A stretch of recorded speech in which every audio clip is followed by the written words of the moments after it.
Hey, hi everybody. Hello everybody that's here to learn. Hello everybody that's here to start trouble. Because I understand you all don't have the same agenda.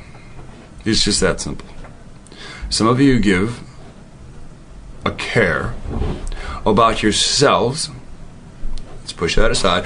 Some of you give a care about other people more than you care about yourselves. These videos are more for the person that cares about other people. It's one thing if we can save ourselves. It's another thing if we can save other people. These videos aren't to point the finger at one group as being racist. It's not to point the finger at the other group as being racist. These videos have been more of a collage showing you what a thorn is. Now, being a thorn does not mean you're an entire race of people. It doesn't mean you're an entire bloodline of people. It doesn't mean all the Canaanites are thorns. It doesn't mean all these people are thorns. It doesn't mean all black people are thorns. It doesn't mean all white people are thorns. This means the actions that you yourself have done throughout your lifetime, by examining them and morally deciding what needs to be changed. Again, I don't personally know you. I can't analyze your flesh and tell you what you are. I have a set rule and set definitions to go by. And that's it. I've told you sometimes authors are wrong. No one is above correction. But if you look around, it's mainly women arguing this and that. And they're arguing to keep their status. And their status is low. Their status is base. So, low people, base people are considered cave people. So these people have a cave mentality and they are arguing that they should have every right to act trifling. That's the bottom line. This woman made a 40-minute video, which I don't care, but in the first minute she said my mom is white. Now, it doesn't matter how many times I say my mom's not white. I put my mom on camera.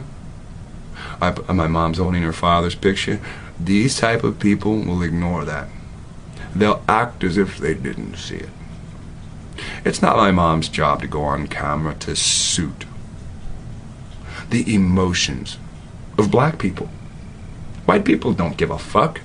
They already have your land. They're sterilizing you as I talk.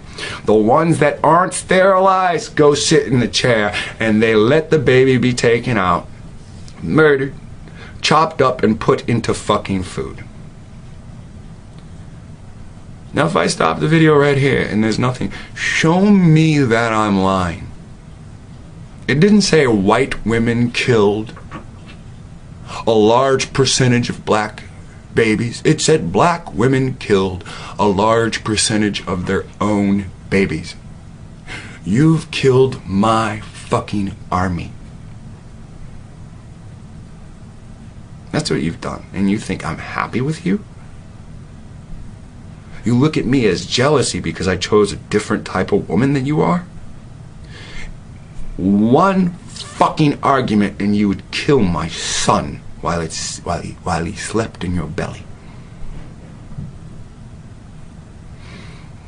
Not all women would do this. Pay close attention to the women that rebuttal. If I tell you not all women will do this, yet when you go back to all these videos, it's just black women saying, why? This was something that they could not ignore. Something that came out of my mouth had to do with them and their haughty attitude, their heathenistic choices.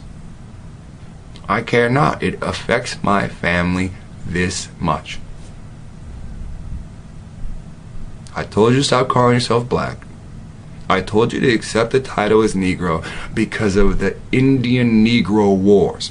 Nothing more, nothing less. Not based on any definition, based on monumental history. And you said I'm going to do what the fuck I want. So stop making comments. Get the fuck out of here.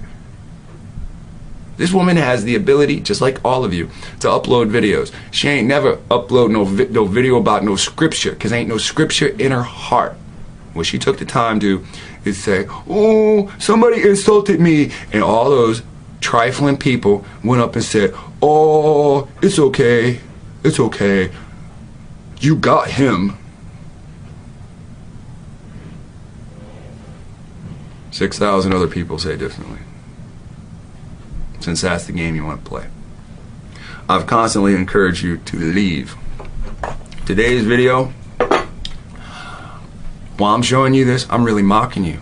Because I know why you're still here. I know the end outcome.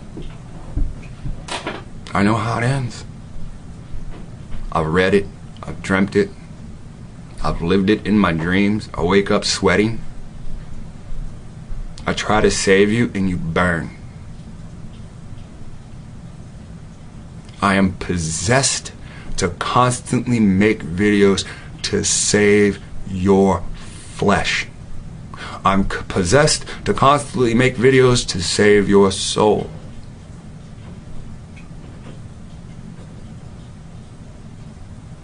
When I was working, I was doing this, I didn't have any free time. Now I've quit my job. Now I have more time to do this and to pack.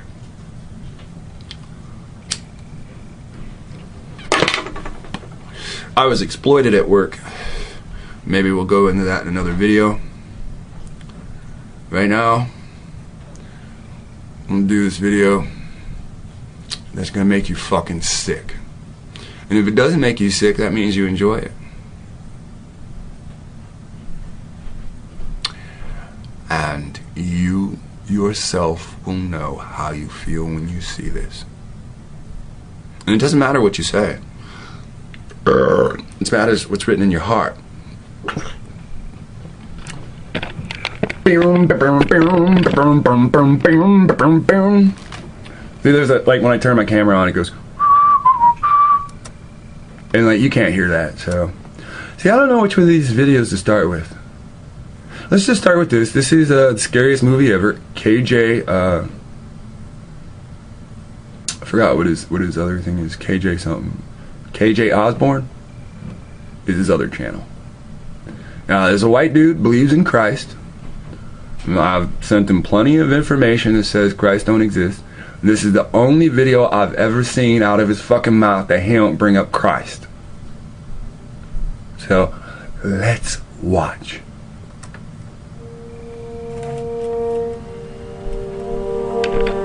Hey guys, it's KJ from the Scariest Movie Ever channel on YouTube. And I recently saw easily one of the most disturbing things I've ever seen in my entire life. It was a documentary called Secrets of the Living Dolls. This documentary is about men, full-grown men, who dress up in rubber suits and masks, giving them the appearance of walking sex dolls. They also go by the term maskers. And apparently they mask for a variety of reasons that were actually mentioned in this documentary. Some of the reasons mentioned were that they're trying to be the women that they simply can't get in real life. Some of the other reasons were simply to have attention placed on them. To be the hot chick. And they also hinted at some potentially sexual reasons they do this stuff. Watching this documentary and considering the subject matter reminded me of a bunch of different unusual stories I've seen and noticed over the last year or so. All of these stories lead me to believe that we really are living in the age of anything goes. Let me show you what I'm talking about. Sex toy company unveils Manhattan Guy-Fi booth, including laptop and internet, for men to, quote, relieve stress during the workday. Basically what they're saying is, these are masturbation booths in New York City. There really is a huge battle taking place over sexuality right now. You've probably heard the term pansexual. Seems to be all over the place right now. One of the main people who are pushing forth this agenda is Miley Cyrus. Now, obviously, it's not just Miley Cyrus. She's just a tool in this game. But she is certainly being used to blur those lines when it comes to sexuality.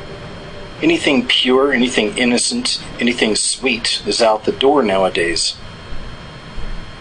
It seems that the more disgusting, the more profane, and the more debaucherous something is, well, that's being promoted. We're living in a time where this is the new normal, where things like this are being promoted as normal, as good, or cool.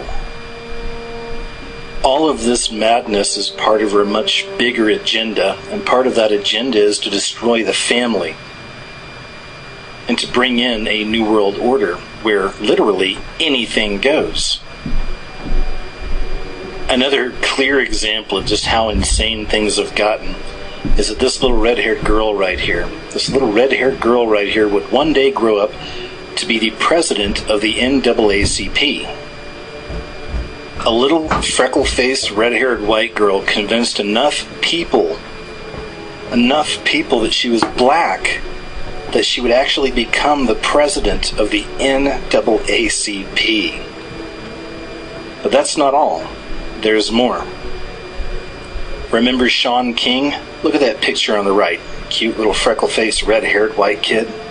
Well, somehow this cute little red-haired, freckle-faced white kid convinced enough people that he was black, that they invited him into Black Lives Matter, that he became a huge voice in Black Lives Matter as one of their main activists.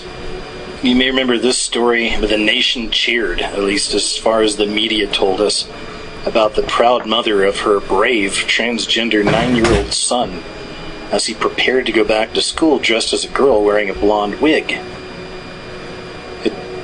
His parents say that it was his choice to dress up like a girl and start going to school. Now listen. And that he had been dressing in girls' clothes for ages. So, he's 7 years old and they said he's been dressing in girls' clothes for ages. Ages don't consist of 7 fucking years. Ages is a very long time.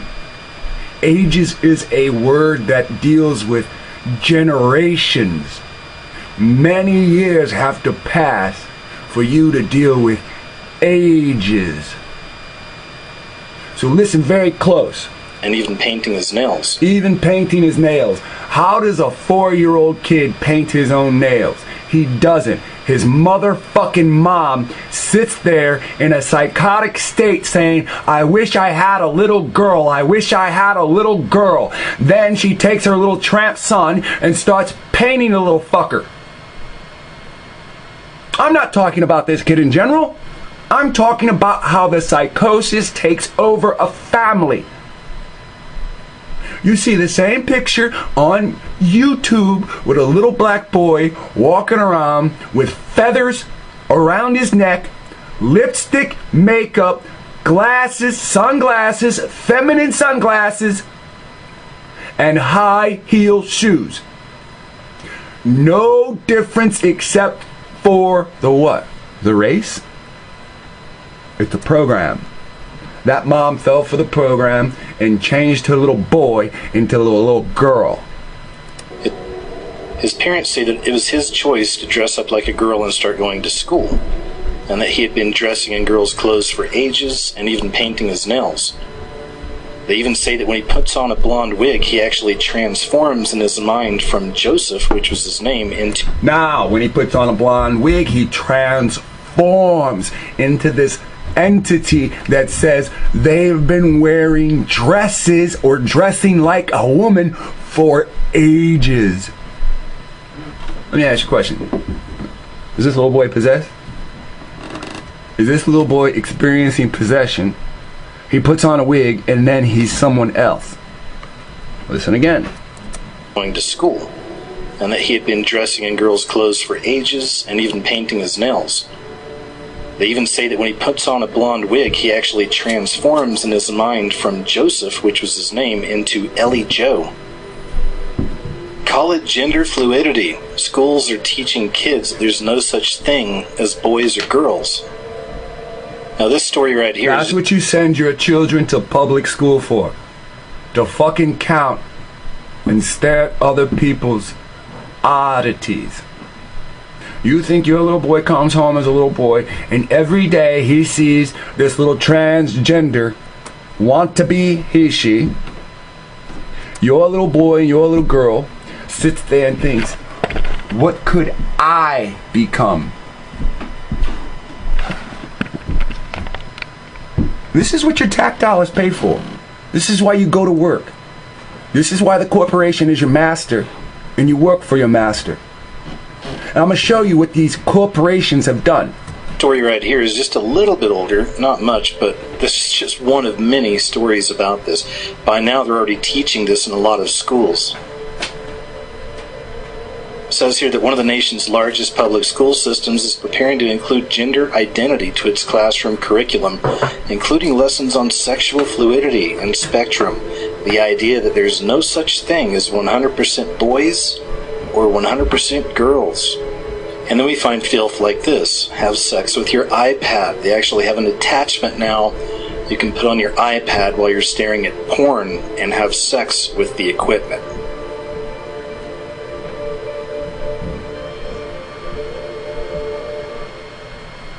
And just when you thought it couldn't get more insane, we actually have the sex selfie stick that lets you FaceTime the inside of a vagina.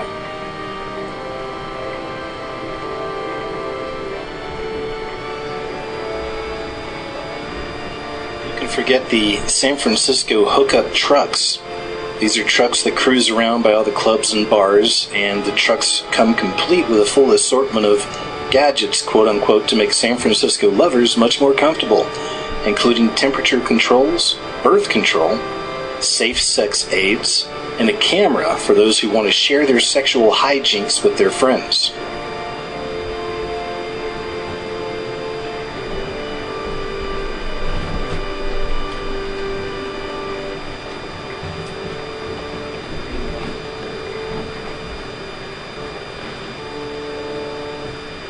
There's actually people out there that will make a chocolate mold of your butthole to give to the one you love. What about the bizarre story of Stephanie Walsh, formerly Paul Walsh, who was born a man, was married to a woman for over 2 decades, and fathered 7 children? Well, he then decided he was a woman, changed his name to Stephanie, and he left his family.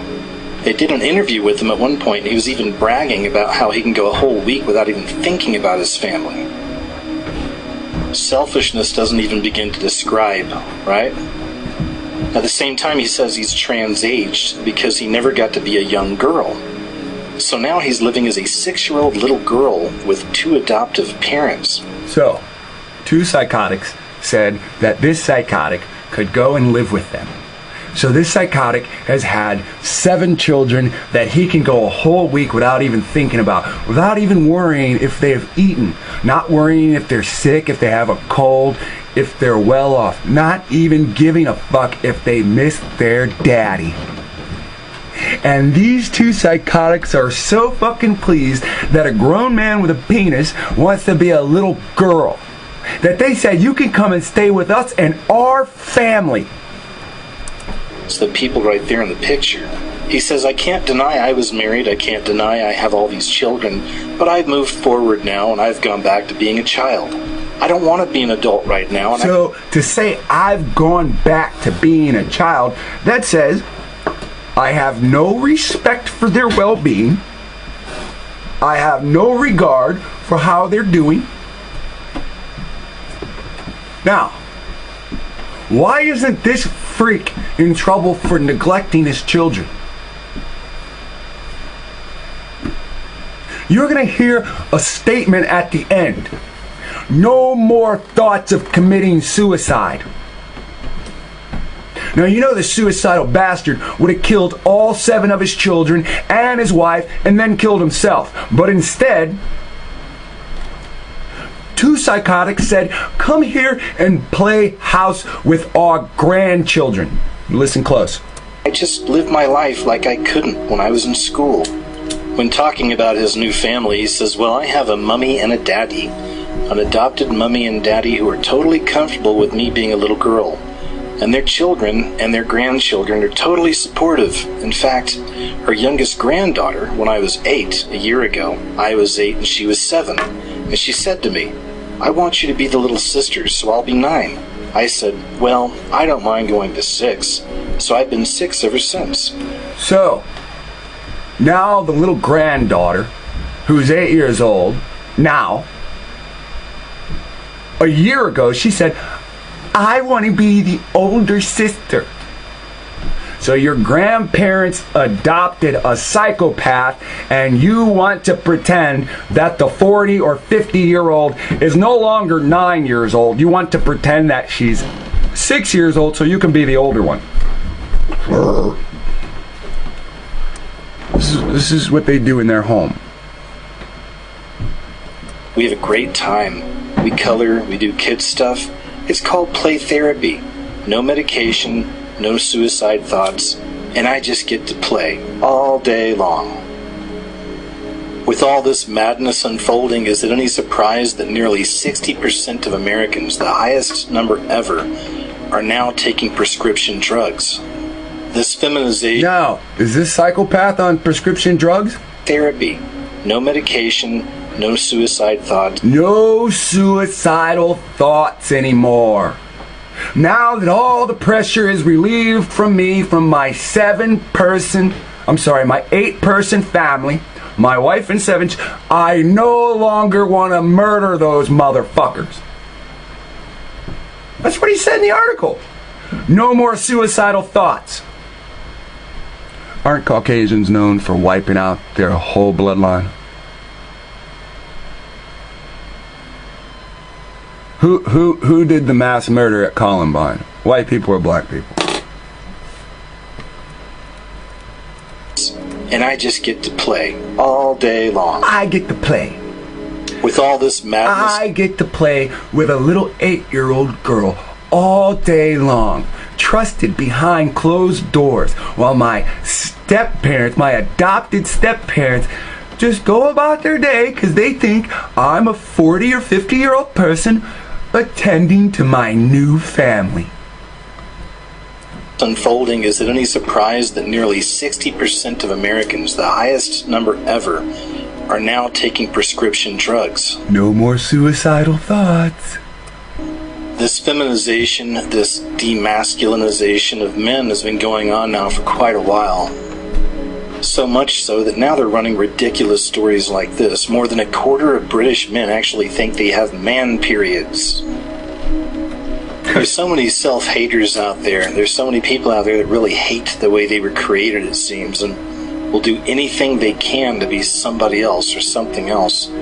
This is Nanette Hammond. Maybe you've heard of her. She's a mother of 5 who spent almost $500,000 on plastic surgery just so she can look like Barbie.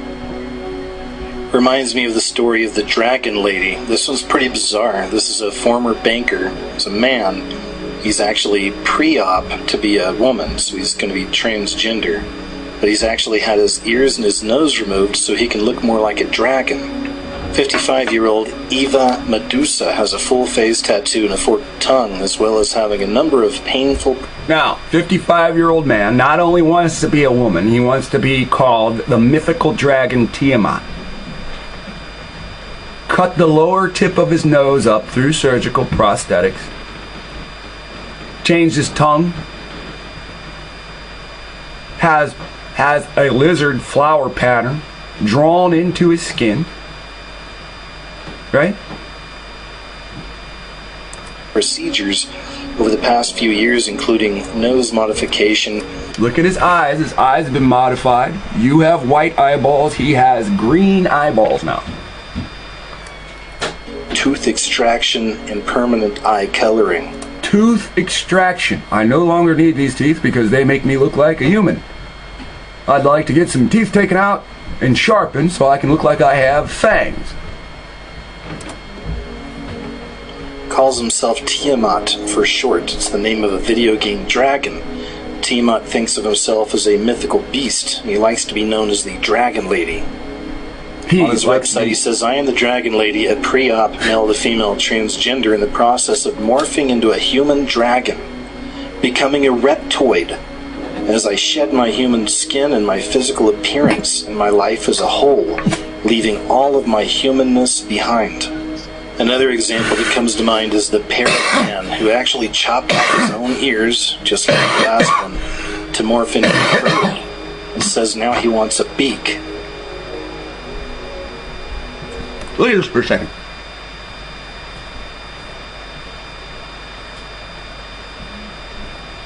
This foul trash calls himself Parrot Man. Parrots don't have horns. Do you know how those horns are placed?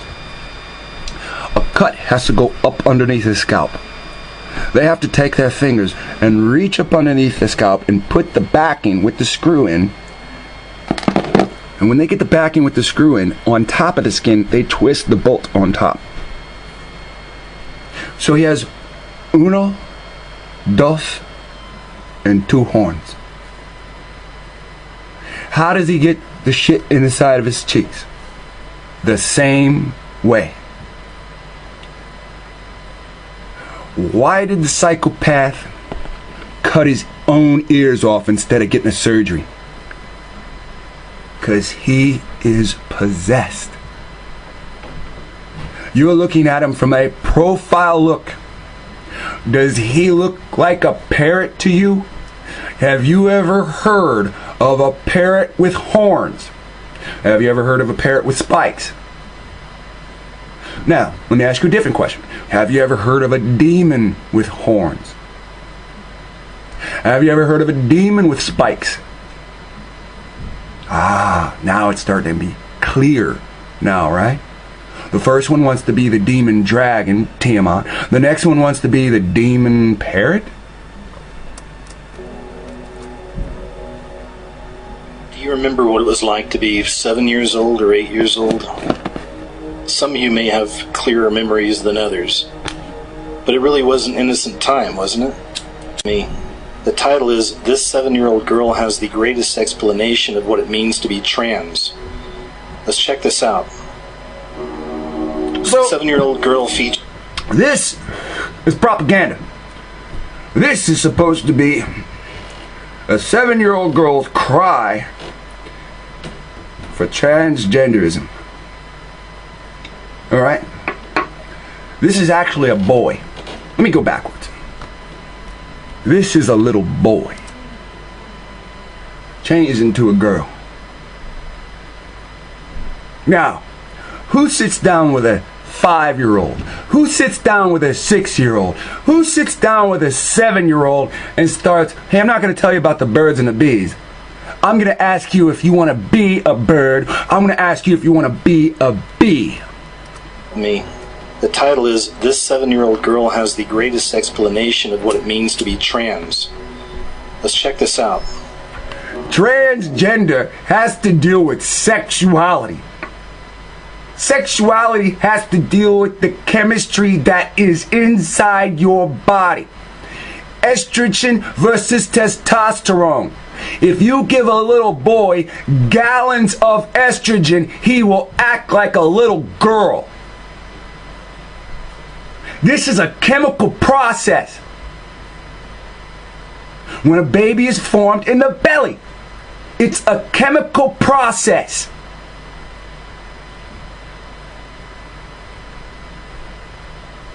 That's why the belly's always hot. Cell division, fusion, nuclear family, nuclear fusion is going on in the womb. Now, somebody took the nuclear experiment out of the womb, force-fed a boy estrogen, or fed the boy estrogen when he thought it was just hot dogs, when he thought it was just hamburgers, when he thought it was just water. Now, how does this happen to more than one family? It's called vector areas. These two families bought the same products. Just like it says in Batman, when Jack Nicholson is the Joker, and he puts all the little products puts all the poisons in the products, and when people combine the products, they become Jokified. Is this not a fucking joke? A little boy saying, I'm a little girl. A little girl saying, I want a little penis. What does a child know of sex or desire? That means somebody sat across from someone underage and fed them information that has to do with adult bodies. Now this little boy wants to be a little girl. He's having an adult argument through a newspaper article with you. He's arguing with society, I want to be a girl. I write a scripture and I show you what the scripture says, and you don't like what the word of God says, and here you are down my throat. Whoever releases this article is part of the problem. They're getting a paycheck too. It's a system. It's a Luciferian system.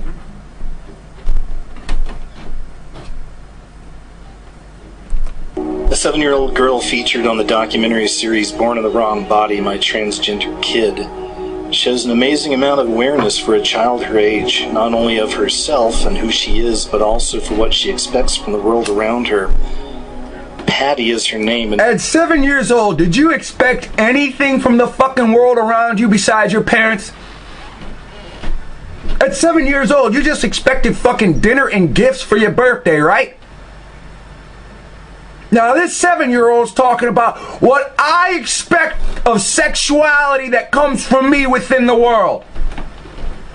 Is that a topic for a 7-year-old? Who the fuck is this little boy's parents? Patty's explanation of her own gender identity is simple, clear, definite, and perfect in the way that only a child's thinking could be. But maybe it will help some adults to understand too. I was never a boy, Patty responds. Actually, I don't want to be a girl. I am a girl. I just don't want people to make fun of me. So, he was what? He was born a little boy saying, I was never a boy. I don't want to be a girl. I am a girl. That's a little boy talking. That's a little boy saying, cut off my penis. Cut off my genitalia. You do understand that's what the boy is really saying at 7 years old, right? I don't want to be a girl. I don't want to act like a girl. I am. They will say I am in their heart. I am a girl. The wicked will say, I am in their heart. This is what? This is wicked fruit from a wicked fucking tree. Being used to promote this nationwide. Once it goes nationwide, everybody's fucking nation is in America. So they'll just call home and, you're not going to believe what is happening here in America. Little boys are saying they want to be little girls. We must never have this in our fucking country. We must do something. What does the Indian community say? You will not believe what is going on here. Little boys are saying they want to be little girls, and they are broadcasting this to everyone to infect all the children. Even my children are infected. We must do something. What are the Muslims going to say? What are the Arab Muslims going to say? Your little girls are going to marry bearded men. But these little boys that change to little girls, no. What are your Christians going to say? Oh, Jesus will protect you. What are drunk Christians gonna say? You're not happy with how Christ made you?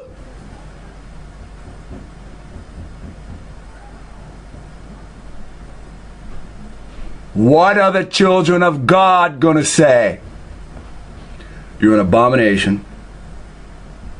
A chemical process must be done to set you back on your correct course, or you must be destroyed because you're an abomination.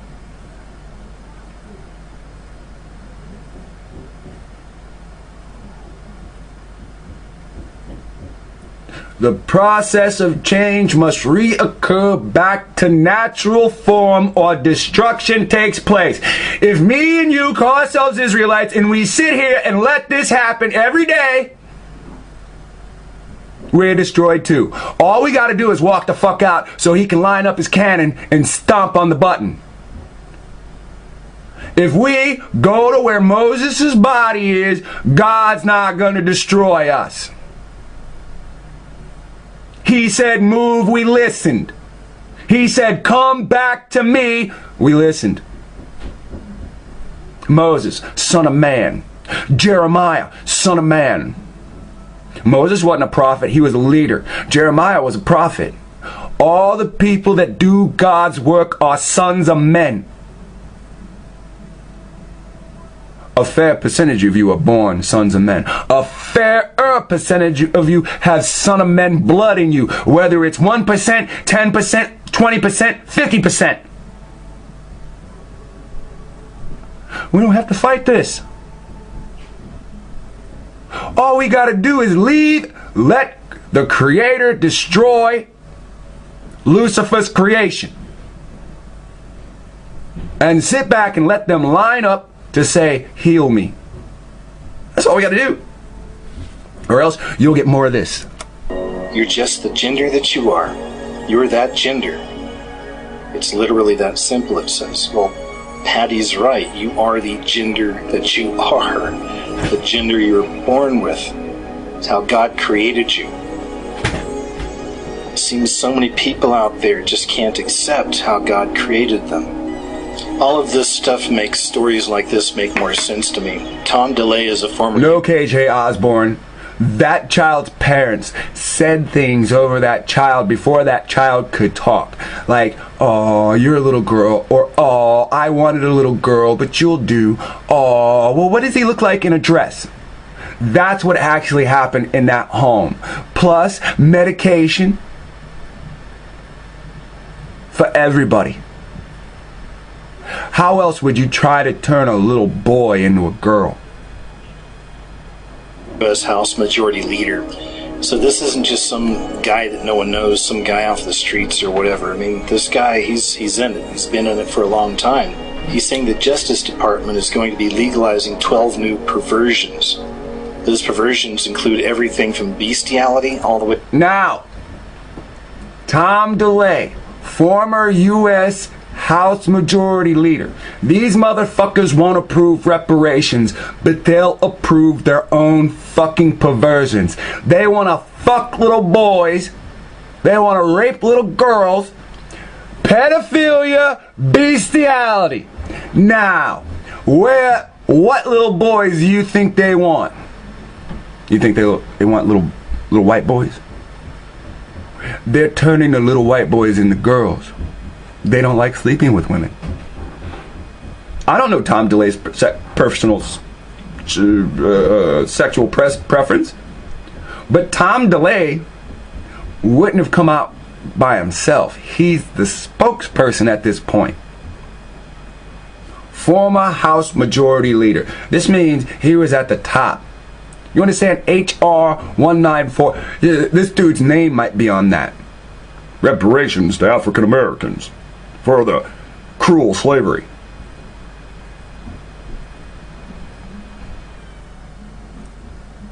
Including bestiality. Listen, how do you spell beast? B-E-A-S-T. Now they write best, like this is the best sex you'll ever fucking get. Poke your dog. These are devils. The fucking terrorists have shown themselves.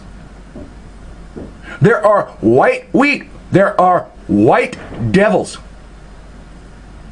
There are black wheat. There are black devils. Excuse me. Coffee all day, plus bread. I give not a shit to sit there and try to hold a burp in so it hurts. Pedophilia. We have found a secret memo coming out of the Justice Department. They're now going to go after 12 new perversions. Things like bestiality, polygamy, having sex with little boys and making it legal. So if they're going to make that legal, then they're going to make it legal to marry the little boys. So they'll be polygamous with multiple little boy sex marriages. But James, I've fucked you since you were 6. How could you possibly feel that way? Fucking weirdness! Out of the Justice Department! We've sat around and had meetings that we need to talk about these perversions. Tom DeLay, my goddamn desires for little boys is killing me!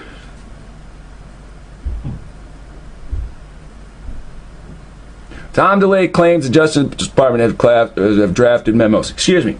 I do not know if Tom DeLay is saying these psychopaths have said this, or I don't know if Tom DeLay is part of the psychopath. But see, it's released now, and his fucking name's attached to it. 10 years from now, where do you think he's gonna be? Is he gonna be in an office fighting this? Or is he gonna leave his office for polygamy? Is he gonna leave? You know, look. I don't know his preference. I don't even fucking care. If he brought this information out and is against it, then thank you. Former House Majority Leader Tom DeLay. But if you have anything to do with this, then curse you. Pedophilia and everything in between. And this here is a really disturbing story about animal bordellos, or animal whorehouses, brothels, in Denmark, where customers actually pay for sex with animals. Denmark's animal bordellos have been advertising on the internet for a very long time, and they reportedly draw customers from as far away as Norway, Germany, Holland, and Sweden who want to pay for sex with horses and all kinds of other animals. Denmark says it isn't illegal there and it won't prosecute as long as no one's getting hurt, including the animals. And of course, it's not just Denmark. Bestiality brothels... Now, this is important to understand. An animal has horns to defend itself from other animals and humans. Animals have teeth to defend itself from other animals and humans. These animals will be judged. Now, don't get me wrong. These zookeepers could be sedating the animals. Anything could be going on and we don't understand. But today's the day that we found out there's fucking animal brothels in Denmark. Bestiality. This is the best you're going to get. God didn't create us right.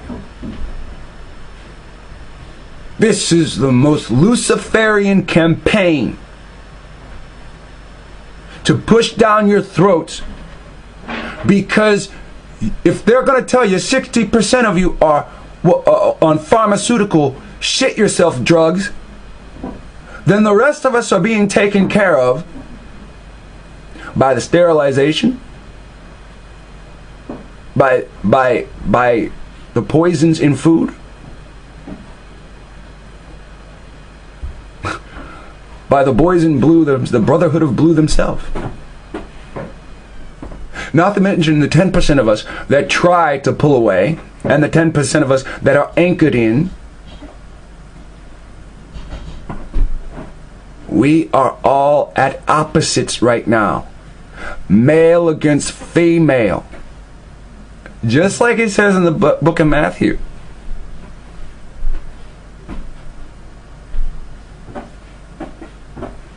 Just like it says in the plagiarized so-called book of Matthew.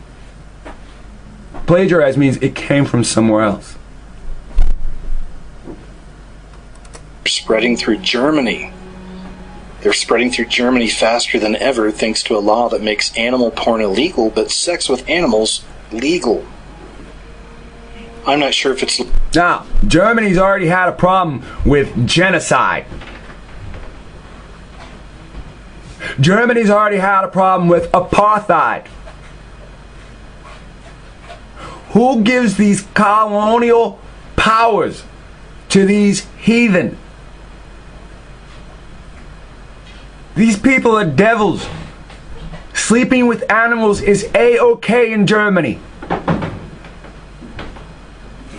Paying for sex with animals to a house, calling it a brothel, is legal in Denmark. Hey, I'm just looking for a way to make mammon, you know, and relieve myself. Like that now, but many years ago, people were really proud to be involved with Ivy League universities like Harvard or Yale.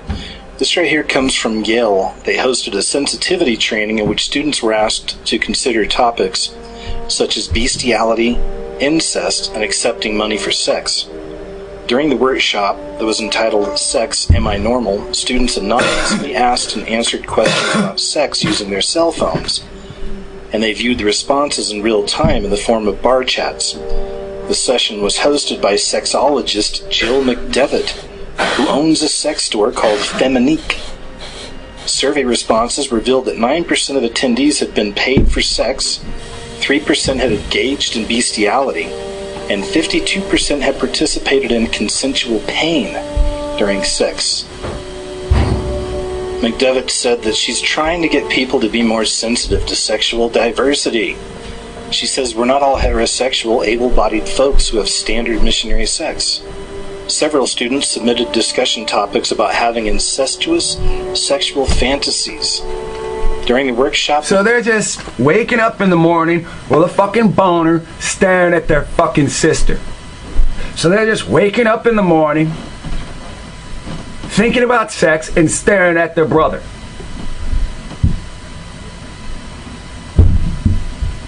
So now they go to a course that says, you know, it's okay. Not all of us want to have sex like the Mormons. Not all of us want to have basic sex. Not all of us want to do missionary position. Not all of us want to sleep with the opposite sex. Some of us want to sleep with animals. That is what this is really about. Now think about how they got a what? A respirator for your dog? What's the thing they shock you with to start your heart? They got that for a fucking dog and cat now? Now think about why. Don't act like these people are so much nastier than the rest of our cultures. Because the Lord had to tell us not to fuck animals. You got Khalil Saeed sitting there showing you in an ancient book saying, well, aside from the curse of Ham, Canaan actually got his curse for fucking a goat on the ark. Whether that's true or not, the Lord says we will be judged for our own actions. Now Ham doing something to Noah and Canaan getting the curse seems kind of weird. And if you ask yourself, who the fuck is Pan? Pansexual? Pan the entity? The half goat, half human? He don't seem like one of the entities that fell. When you do the history of Pan, there ain't no point where he's using a different name. Pangea at the time when he was created. This is why the world was separated. See, I've taken extensive thought and research into this. About what the fuck is this Pan entity? The flute blower that can, what? Tame anyone with his flute. McDevitt taught approximately 40 students. Isn't the flute another term for the penis? So, Understand what's going on. A university said, hey, if you're a fucking weirdo, we're having a class for you, and let's talk about it. Then they used their cell phones for a test. Now, don't organizations check your cell phones? Won't this test come up as something checked by those organizations? Didn't the Pope write Obama and say, these organizations under the guise, that means pretending, to be U.S. facilities or have nothing to do with the United States? Didn't he say the DEA? Didn't he say the IRS? Didn't he say FEMA? Didn't he say Homeland Security? Homeland Security has the what? Who's the people that listen to you? The NSA under Homeland Security? The Pope already said these people do not belong here. There's a secret fucking war going on. Just at the same time, don't act like I'm calling the Pope my friend. There's a fucking 5-way war going on right here, and we're only looking at a 2-way war. There is a war against the mind and against your children right now. Never forget that. Saying that just because people think something is deviant doesn't exactly mean it's bad. It's been labeled deviant for a fucking reason, meaning it is bad. So they, at a university, didn't open up the oldest definition of deviant to where it says it's a psychotic behavior.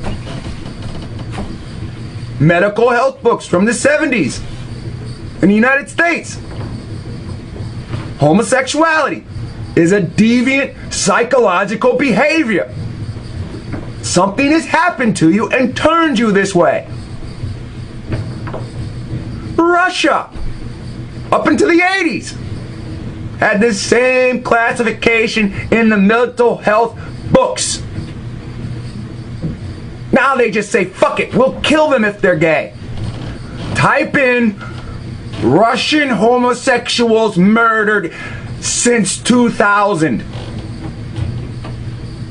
29 million articles. I'm not even going to waste time doing it.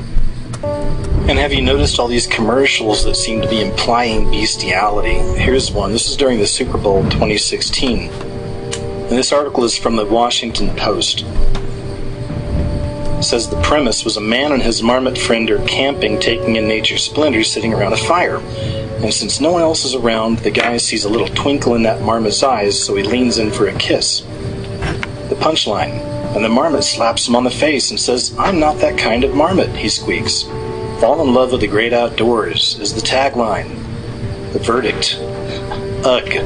Where to begin? First of all, teasers released before the Super Bowl show our little pal urinating off of a cliff, firmly establishing that this is a male marmot. In case you were considering giving the brand the benefit of the doubt, you shouldn't. It couldn't be any clearer that this entire commercial is one long no-homo joke with an extra little sprinkle of implied bestiality. Here's another one from just a few years ago. 1 million moms claims new Geico commercial promotes bestiality. An ad for car insurance apparently suggests much more.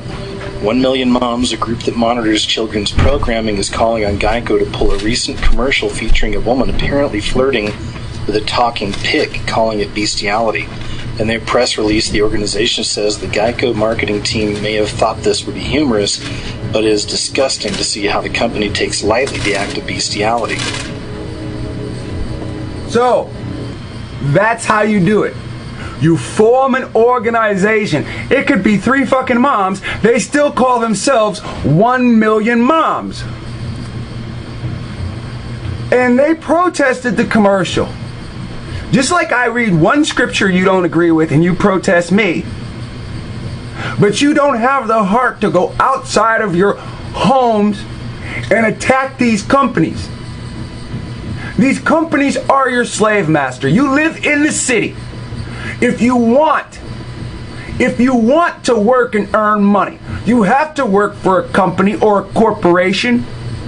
These same corporations, in turn, if they make foods, especially, they're poisoning you. This is the whole staged Monsanto event. It's already happened. Now they're just trying to go back and cover their asses to make it legal. They already hide the ingredients under artificial flavorings, which they do not standings. The federal government. The government has allowed them to use you as a fucking living petri dish. And now that they put so many animal poisons and toxins in you, what do they want? Now they want you to fuck the animals, so you start to have a different form of cancer that's the same thing that a sheep has, or the same thing that a goat has, or the same cancer that a cat has, or the same cancer that a dog has. Because now you've been playing with that animal on a chromosomal level. Says the Geico marketing team may have thought this would be humorous, but it is disgusting to see how the company takes lightly the act of bestiality. Look at her. I'll do you, piggy, right? High up on the hog. And this is what it's really about. You're not supposed to eat pig, but there are people that will sleep with pig. But the people that sleep with pigs don't eat pigs because they look at the pigs as sexual partners. Who would want their lover killed?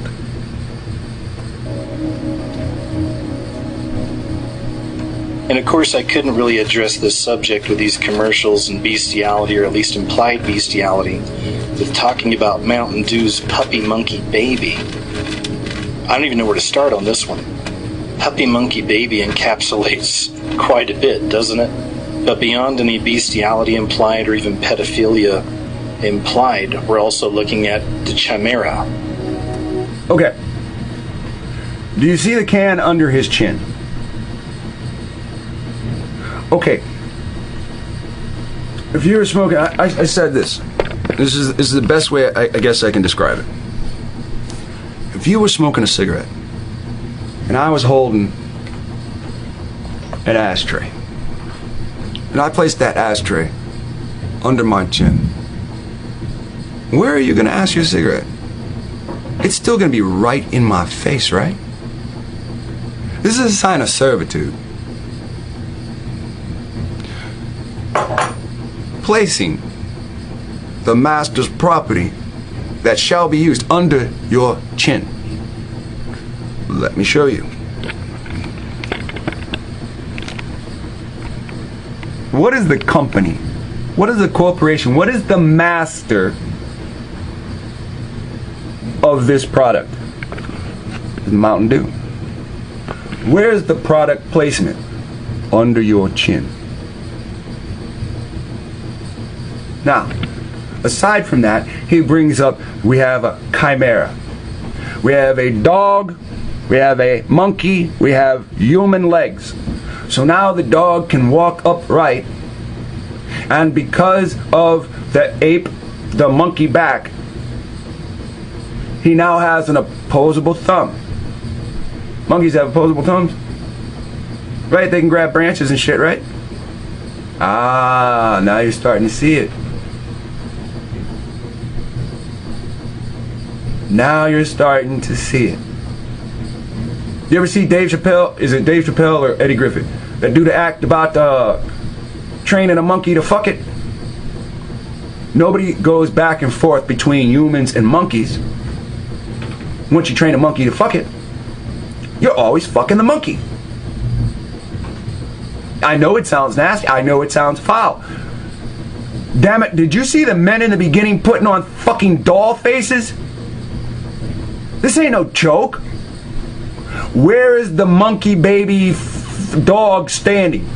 It's standing on the crotch, isn't it? Who's the master in this video? Who has the authority to climb up on a human and the human put the pop that the monkey's gonna drink underneath his chin? Is that a sign of please master kiss me?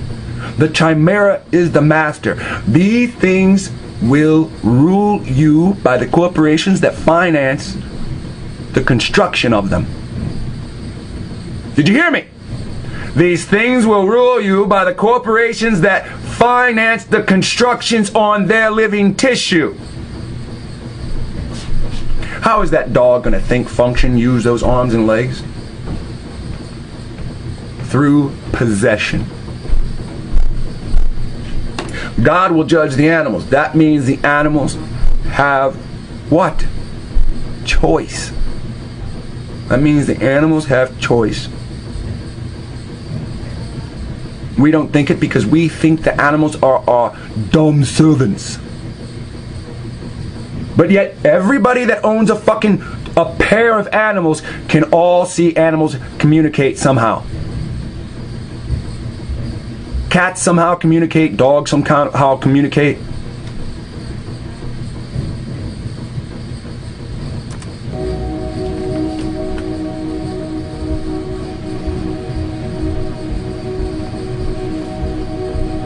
Chimera. But this is the animal. It's not. The snake, the ram, the lion, right? All power through the sun. See it on the outside? See the sun wheel? Nuclear power for nuclear fission. That's how babies are created. Your wife pregnant, she overheat every night.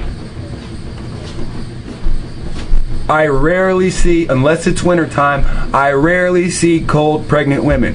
Because there's already nuclear fission going on in their body to create a nuclear family. Dictionary defines bestiality as sexual relations between a human and a lower animal. We're seeing this. The human, the master, has chose a lower animal, a lower form life being to be its what? Sexual counterpart. So here you have a walrus.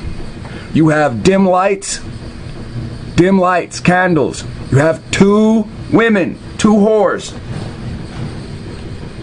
You got two tusks, one for each woman. This is why the walrus is chosen. It's enough to go around, right? What do the Beatles say about the walrus? I hate the fucking Beatles. What do they say about the walrus? Look in her bag. She's got 2 sticks of bread, French bread. Why? 2 long sticks of French bread, 2 long sticks, 2 long tusks. A tusk is a bone. Male genitalia becoming erect is called a boner. There are 2 boners there for each girl. There are 2 French bread toys for each girl. Note the picture. The picture's so far back you can barely see it. You see the one girl, you see the other girl's legs. You don't see what's going on in that picture. It's all promoting these 2 women that seem to be a couple. See her mouth open. What do you have him here for? And she looks at her with a smile. Well, you know what he's here for. He's here for both of us. Promoting sexuality. All over the place, right? With animals. In all kinds of places. It's the best you're ever gonna get.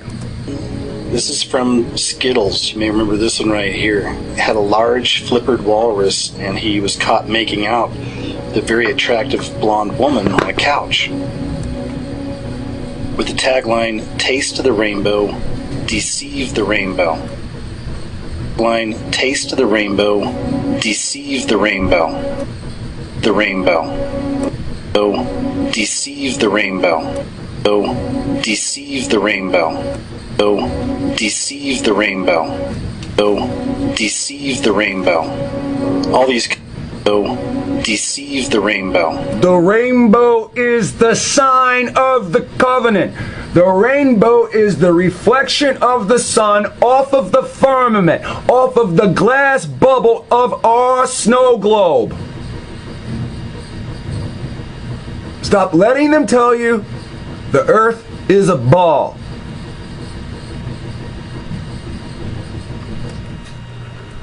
Type in GoPro.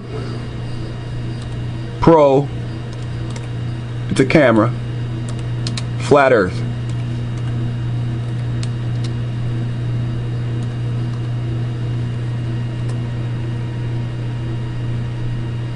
YouTube, YouTube, YouTube, YouTube, YouTube. GoPro Hero camera. I think that's an ad.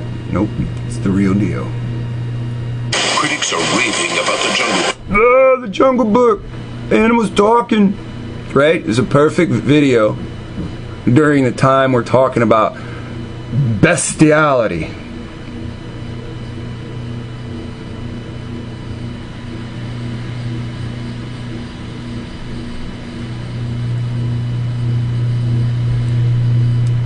GoPro Hero camera show the Earth's flat. GoPro Hero camera shows the Earth's flat. GoPro Hero camera flat Earth.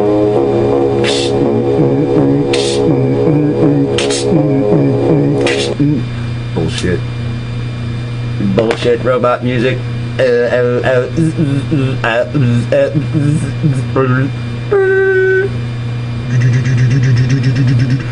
So this is how they set up the GoPro Hero cameras. And then there's their weather balloon. Dub dub dub. The sun will come out tomorrow. They can't say the same about the next day. Now when they got enough helium in there for it to travel, baby. GoPro Hero camera.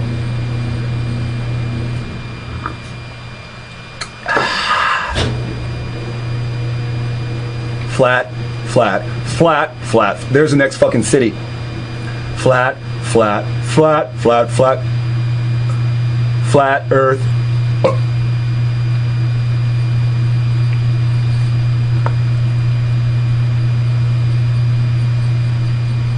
Flat Earth. Wow, sun's right there. Wow, how is that big, gigantic, flat fucking Earth way bigger than that little sun dot? So there's an answer to that too. So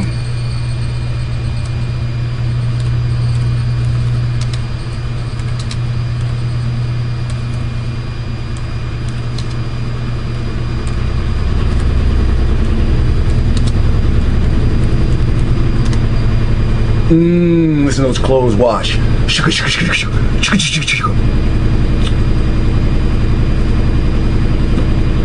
Just trying to give you some elevator music until this shit's going. Let's see. Advertisements will pop down here. No advertisements? Alright, let's do it.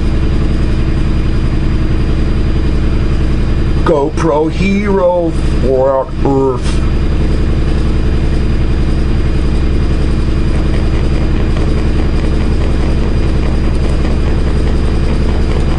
The Controversy 7. It's going to break it down for you. Let's look at that movie, Gods of Egypt, 2016.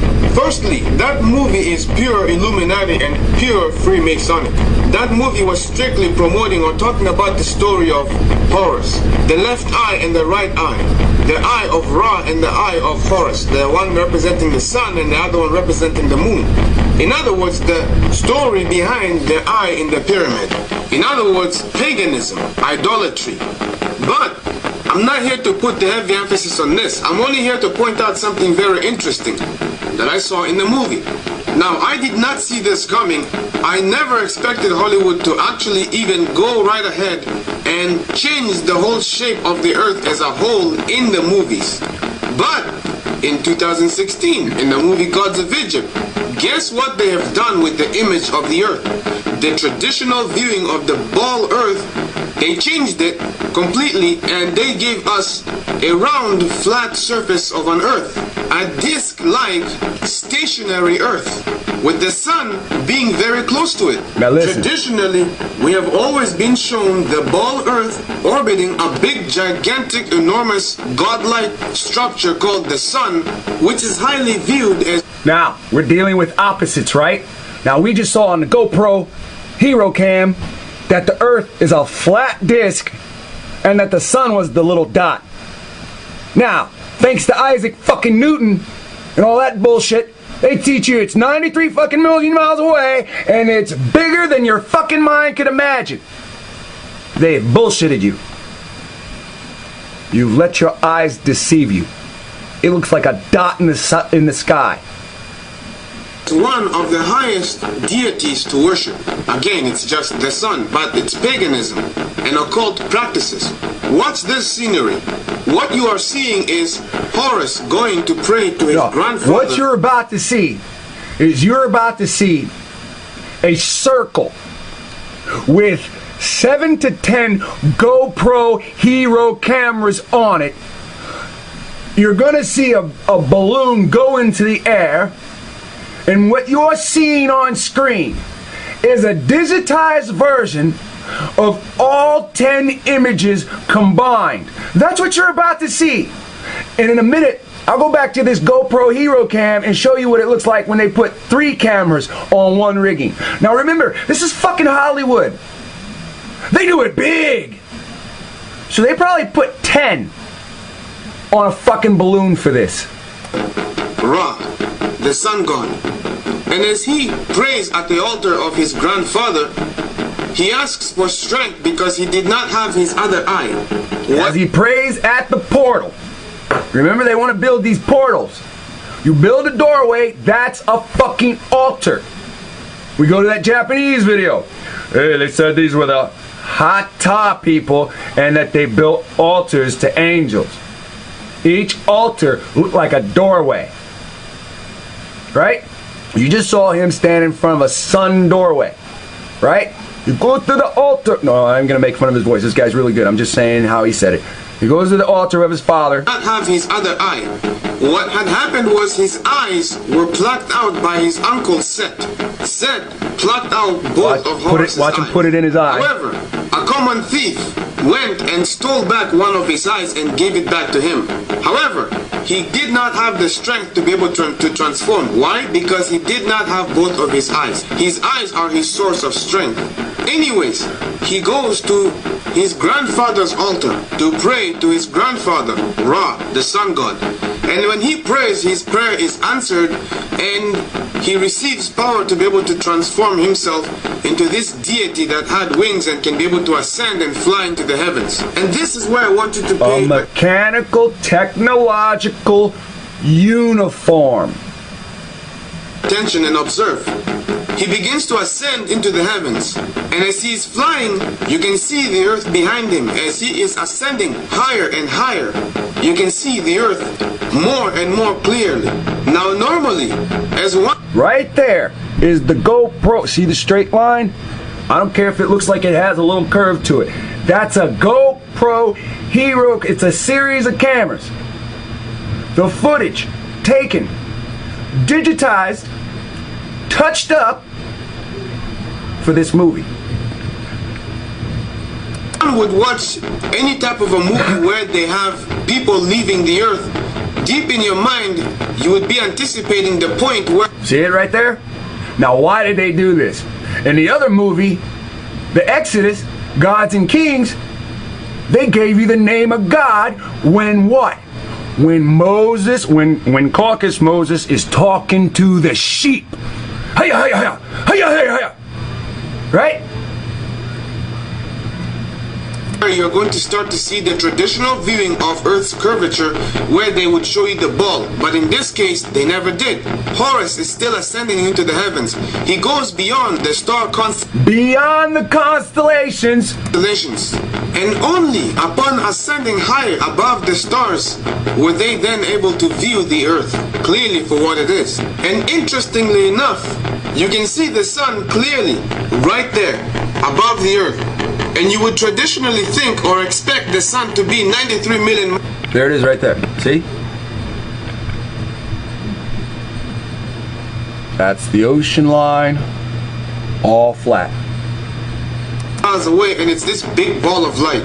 A big ball of light where the Earth and other surrounding celestial bodies revolve around. But in this movie, you don't even see the other planets. You don't see the Earth orbiting the Sun. The Sun is like a spotlight above the Earth, and it's not very far away. Okay, this is a great video. I'm telling you, the rest of this video is going to blow your mind. I'm not going to reveal it. You go watch his video. Pause this video, open up a new tab, or use your memory for the title and search for it. Let's go back to GoPro Hero Cam. GoPro Hero. So, there it is. A fucking straight line. Now you see the GoPro floating. So the line just moves back and forth. Here, let's go back here when they show like some revealing shit.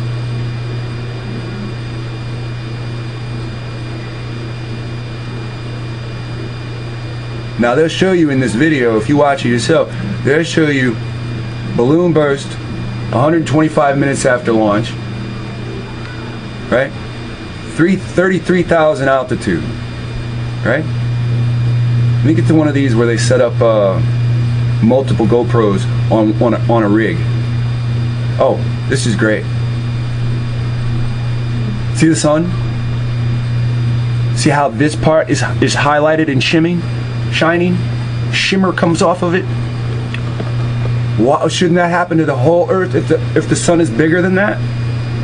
Here, I'll show you another one. See it shining right there? Why isn't there a shine over here? Because it's directly above that. It means it's a spotlight. It's a spotlight that emits so much power it warms all of us.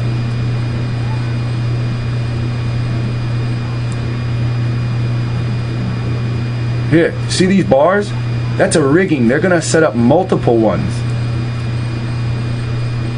This is what they can. This is what they do. So all these caucus people, they got some money, group into teams, and they start buying balloons and GoPro cams and rigs, and they fucking send the cameras up.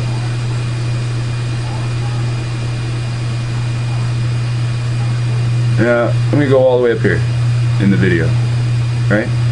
You saw him put that little dude on there. Temperature negative 91 Fahrenheit. Let's go a little further. Balloon. See if I can get this one. No, it's just that little dude.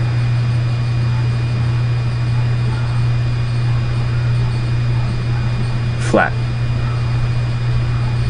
Here, let me show you something.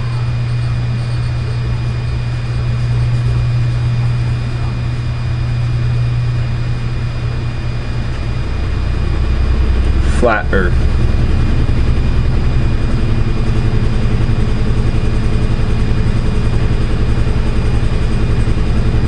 Let's go over here.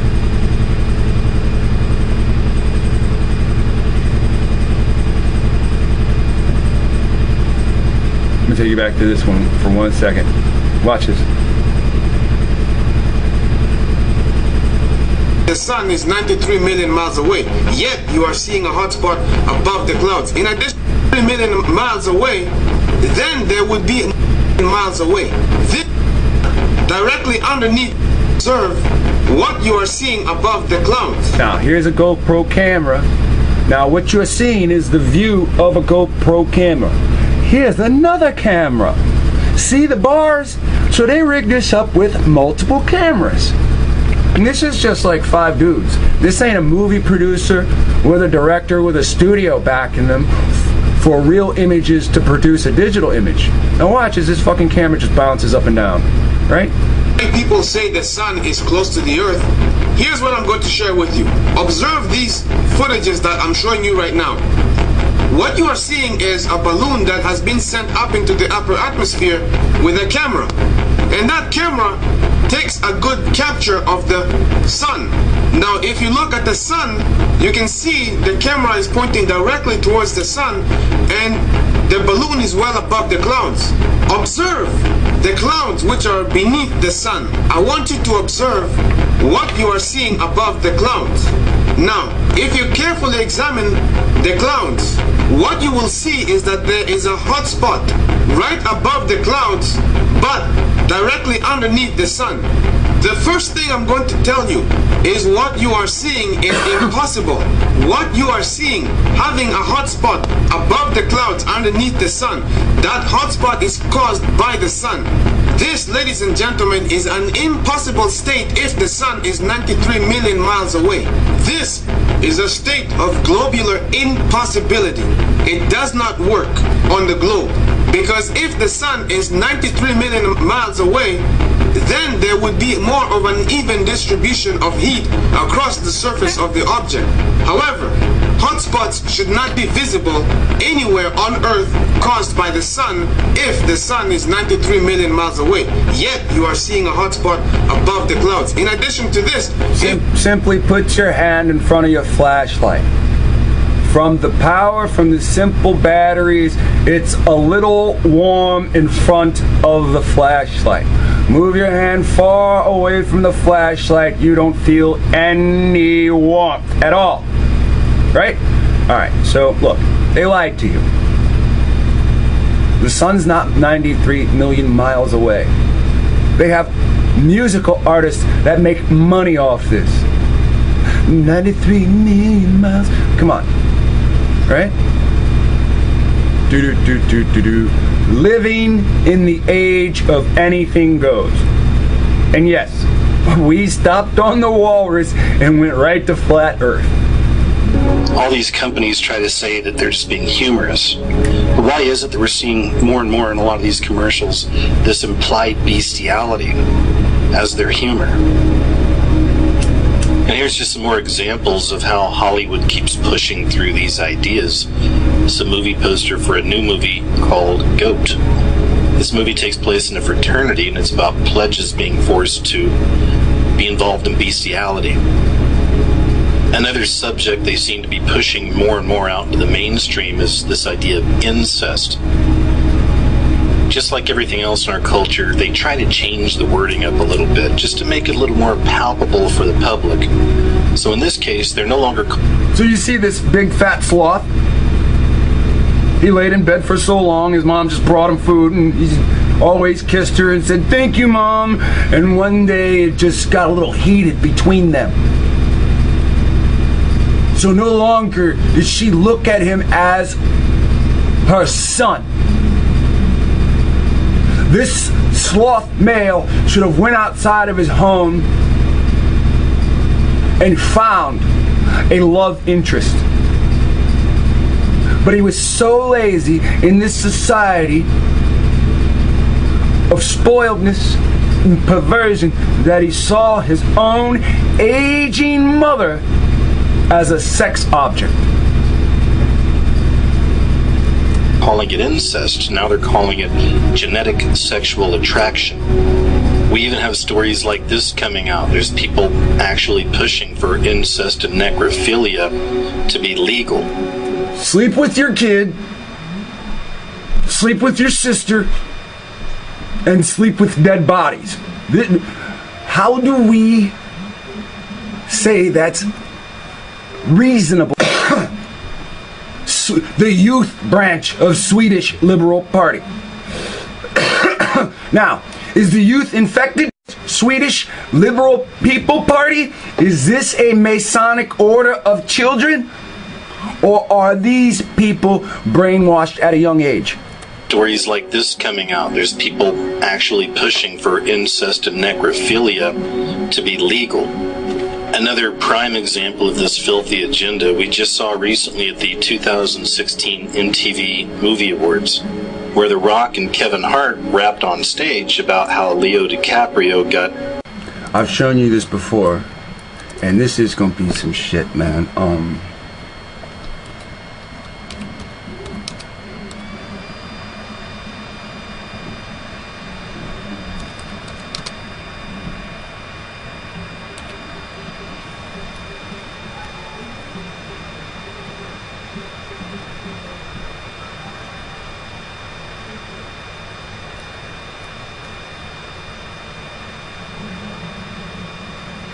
Listen to what he says. when this starts playing, you're probably gonna have a commercial. Lamar Odom goes off on TMZ camera. What's up, guys? For Complex News, I'm Tamara. I've been taking this When shit you pair up for with a 2 years Kardashian, straight. your entire life changes forever. Just ask Lamar Odom, who became involved with Khloe Kardashian back in 2009. 6 years later, it looks like he's had enough of people talking bad about him in a bad light with regards to tabloid favorites, the Kardashians, and he's not afraid to let TMZ know about it. Not the person that they're trying to make me out to be. That's fair. Whoever's doing it. You know I know Khloe, right? I know that you know Khloe. Right? Yeah, right. I know her. Right. So how would you think I ended up there? I would think that there was some communication between you two. Okay then. It's hard for me to keep my composure. To everybody that I know and that supports me, I'm sorry, but it's just it. The dog has to bite back. That's it. Y'all won. Y'all beat me down. So he just said he's a dog. He's a guard dog. What are the boule? Him being an artist or a sports star makes him a guard dog. Who is he guarding? And who is he guarding from? See, you're the Negro that loves this nigga. He's a basketball star, making millions of dollars. More than doctors, more than astronauts. And who does he protect? He protects his master. He said he's the dog. The dog bites back, right? Degraded me. She said I would do everything in the world. I'm a womanizer. Beat me down. Degraded me. She said, that's it. Y'all won. Y'all beat me down. Degraded me. Everybody that I know and that supports me, I'm sorry, but it's just it. The dog has to bite back. That's it. Y'all won. He is boule. Y'all beat me down. Degraded me. She said I would do everything in the world. I'm a womanizer, a drug addict, everything. Fam. You know what I'm saying? Fam, listen. I probably couldn't even get hired by Home Depot right now. Fam. Now you hear this man. Fam. Hey, fam. When you say, hey, fam, maybe this footage shouldn't air. So that's another guard dog talking to a guard dog saying, hey, cool it, man, because they gonna see this and they gonna do something. What's the next thing that happened? He ended up drugged, almost killed, in a hotel, in a brothel. People look at me, man. It's over. If it happens again, I will air everything out. Lamar's heated over TMZ reporting that Lamar, quote, ambushed Khloe while she was leaving a workout class. He says it was totally fabricated and then proceeds to bash the gossip site and accuses it of portraying black celebrities differently than white ones. I know what your company is about. Site and accuses it of portraying black celebrities differently than to bash the gossip site and accuses it of portraying totally fabricated and then proceeds to bash the gossip site and accuses it of portraying black celebrities differently than white ones. Fabricated and then proceeds to bash the gossip site and accuses it of portraying black celebrities differently than white ones. Now watch this. Link it up, nigga. Oh shit. The Rock, the biggest motherfucker in town, who I'm sure always has to tell everybody I'm black in public and behind closed doors. I am what I am. Kevin Hart, the smallest motherfucker with the biggest mouth. What'd they say? They said Leo got fucked by a bear. Now what is this gonna happen? Does this make any sense to you? Why would the strongest motherfucker in Hollywood and the biggest mouth in Hollywood start fucking with Leo? I know what your company is about. Okay. I know what they doing to brothers. I know what y'all doing to the rappers. I know you want them beefing. I know you want them arguing. Y'all don't do Leo like that. You don't do Brad like that. Y'all don't do him like that. You sat back. I told you the day was coming that the dog would turn on the master. That the boule would rise up and seize their moment. It was totally fabricated and then proceeds to bash the gossip site and accuses it of portraying black celebrities differently than white ones. I know what your company is about. I know what they doing to brothers. I know what y'all doing to the rappers. I know you want them beefing. I know you want them... Okay, so it's a gossip column. And they do something to black people they don't do to white people. They force them into fights. Now, wait, you can't force anybody into a fight. Ah, yeah, you can. Because you're dealing with public and public image. And you're dealing with fandom and stardom. And that all translates into who gets the next contract based upon how many fans they carry with their weight.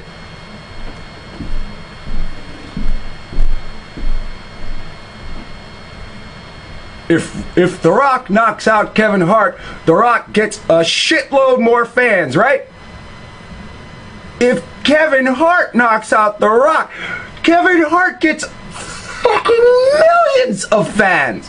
He now gets wrestling fans. Now, let's listen to this one more time.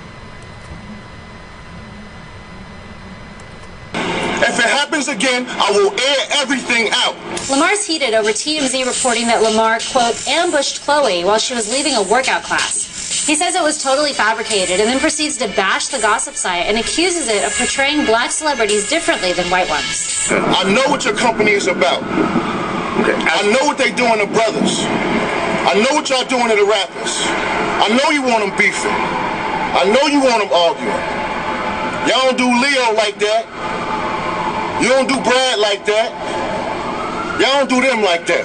And I sat back and took that. It's been taking that. I know you have. 2 years straight. I know you have. I know you have, bro. 2 years straight. I know you have. Nobody bounce a ball better than me. Nobody want to with me. Do you guys think? Can't nobody play better than him, but no team wants him. That means that the people that control the entertainment and sports have told the team owners he is no longer viable for sports because we want him for entertainment. Listen to what he said. I can't even do what I'm famous for. Straight. I know you have. Nobody bounce a ball better than me. Nobody want to with me. Do you guys think? Nobody want to fuck with him on the court. Nobody wants him on their team. He is the biggest sensation. He brings a huge amount of money to the Kardashian world. Even half dead. Son of Man clothing line. Died. Can't make money off God. Fool.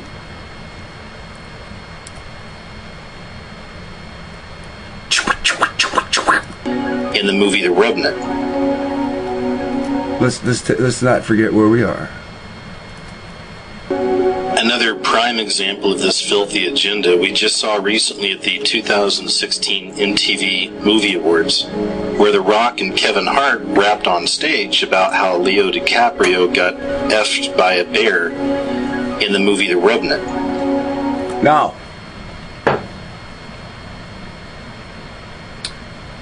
does The Rock want out?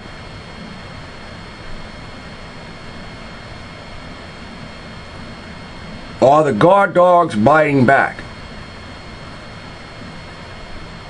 Now you have beef being started between The Rock and Kevin Hart versus the white people brought up here. Wait till who else you think they're going to attack? If he brought up Leonardo and Leonardo's attacked right now, who else did he say? I know what y'all doing to the rappers. I know you want them beefing. I know you want them arguing. Y'all don't do Leo like that.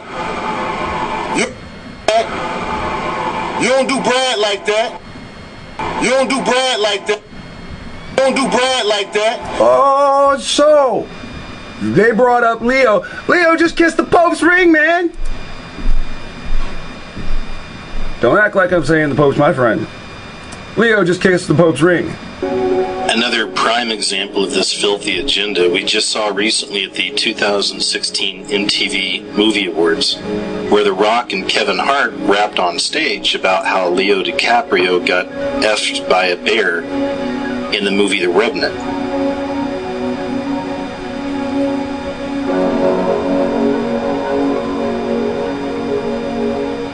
So they did a whole song and dance saying Leo got fucked by a bear, right?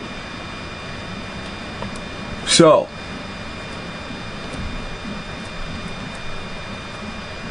let's see, Rock,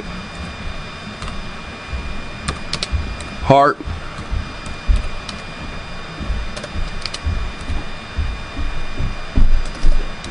Leo, F-U-C-K-E-D by a bear. I haven't seen this either.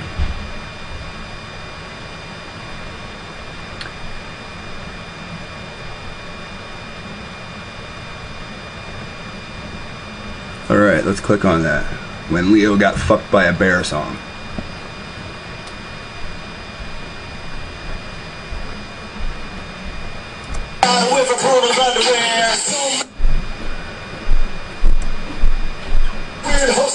Eminem got a whiff of Bruno's underwear. So many kisses, it's insane. Like when Ryan and Rachel Faith did it in the rain. Robert kissed Taylor and Casey twice. Why didn't he kiss me? I think that sounds nice. So now we're here in 2016 to celebrate movies that you've actually seen. 19 up space, alone super piss. I'm gonna have to science tape that is. Force Awakens was a real good flick, but that dude from Girls was kind of a dick. And Leo got by a bear, oh yeah, and Leo got by a bear. You always remember where you were when Leo got by a bear. Always remember where you were when Leo got fucked by a bear. Listen to that shit. You always remember where you were when Leo got by a bear. So, let's listen to this one more time so we just understand the gravity of what happened in Hollywood, which affects the whole country, right? Because it's the Chaldean magic being spread upon us. I know you want them beefing. I know you want them arguing. Y'all don't do Leo like that. You don't do Brad like that. Y'all don't do them like that. Brad like that. Who's next? You don't do Brad like that. Who's next? You don't do Brad like that. Kissing cousins? So Leo isn't married to anybody that's famous, but Brad Pitt's married to people that are married to people that's famous, and they committed incest, right? Right? You always remember where you were when Leo got fucked by a bear. Oh, I cuss on this channel. When Leo got fucked by a bear. It's got a good beat. You can dance to it. And everybody is wearing bear suits. You understand the power of that? All these people got paychecks to say Leo got fucked by a bear. So the Illuminati has said, you may attack the white artist now. Why? Because Leo got on that Pope band. That means Leo separated from the Illuminists that put him in the jobs. Leo fucked Hollywood when he kissed the Pope's ring. He's now a politician. Effed by a bear. Now, who else did that? George Clooney, right? He's a humanitarian. And now George Clooney only acts in war movies. Men that think like goats. Didn't we just see a goat fucker stuff on this? Movie The Revenant.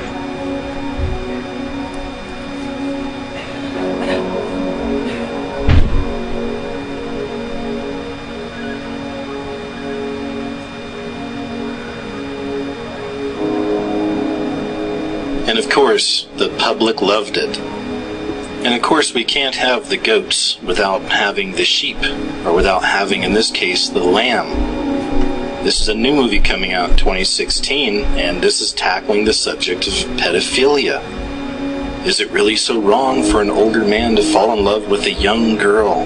So of course it's already receiving lots of critical praise. And this is just another example of that conditioning. We literally have the sheep and the goats represented here. More programming for the public.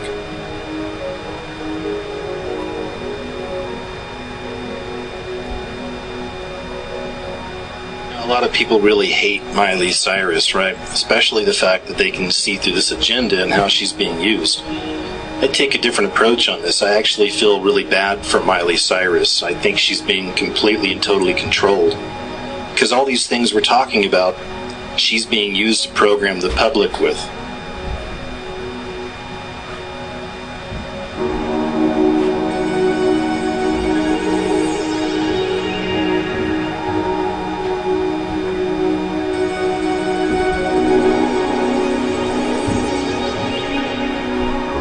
You can see this theme of pedophilia running through a lot of her work, quote unquote. A lot of the videos and whatnot she does, oftentimes portrayed like this. So it's either pig fucking, animal fucking, or dressed like a baby for her. So you see how her as an artist represents everything that was on the Tom DeLay, him bringing forward that memo that was going around. Again, as I sit and think about it, I don't think Tom DeLay is part of this. I think he's the one that says this has been floating around and I'm no longer part of that group, or I'm no longer paid to be in that. So all of her work deals with bestiality now. All of the imagery of her work and her performances deals with what? Pedophilia now. 12 perverted laws that are being talked about behind closed doors. Illuminated artists pushing that. Men wearing rubber suits.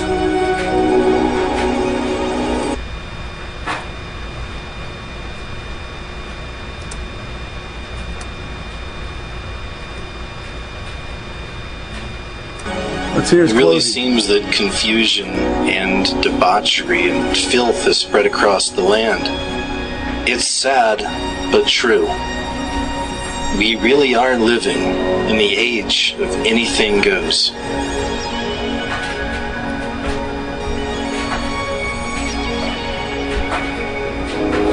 Again, this is a pretty good YouTube artist.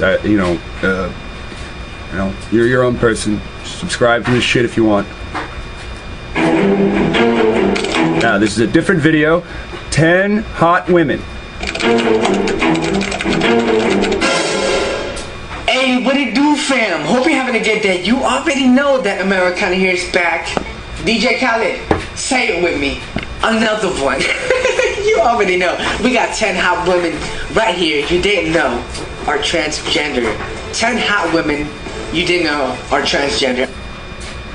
10 hot women you didn't know are transgender. I don't know many women. So, if you're watching movies and TV shows and you're like, wow, that woman's beautiful, man. I would love to make love to her.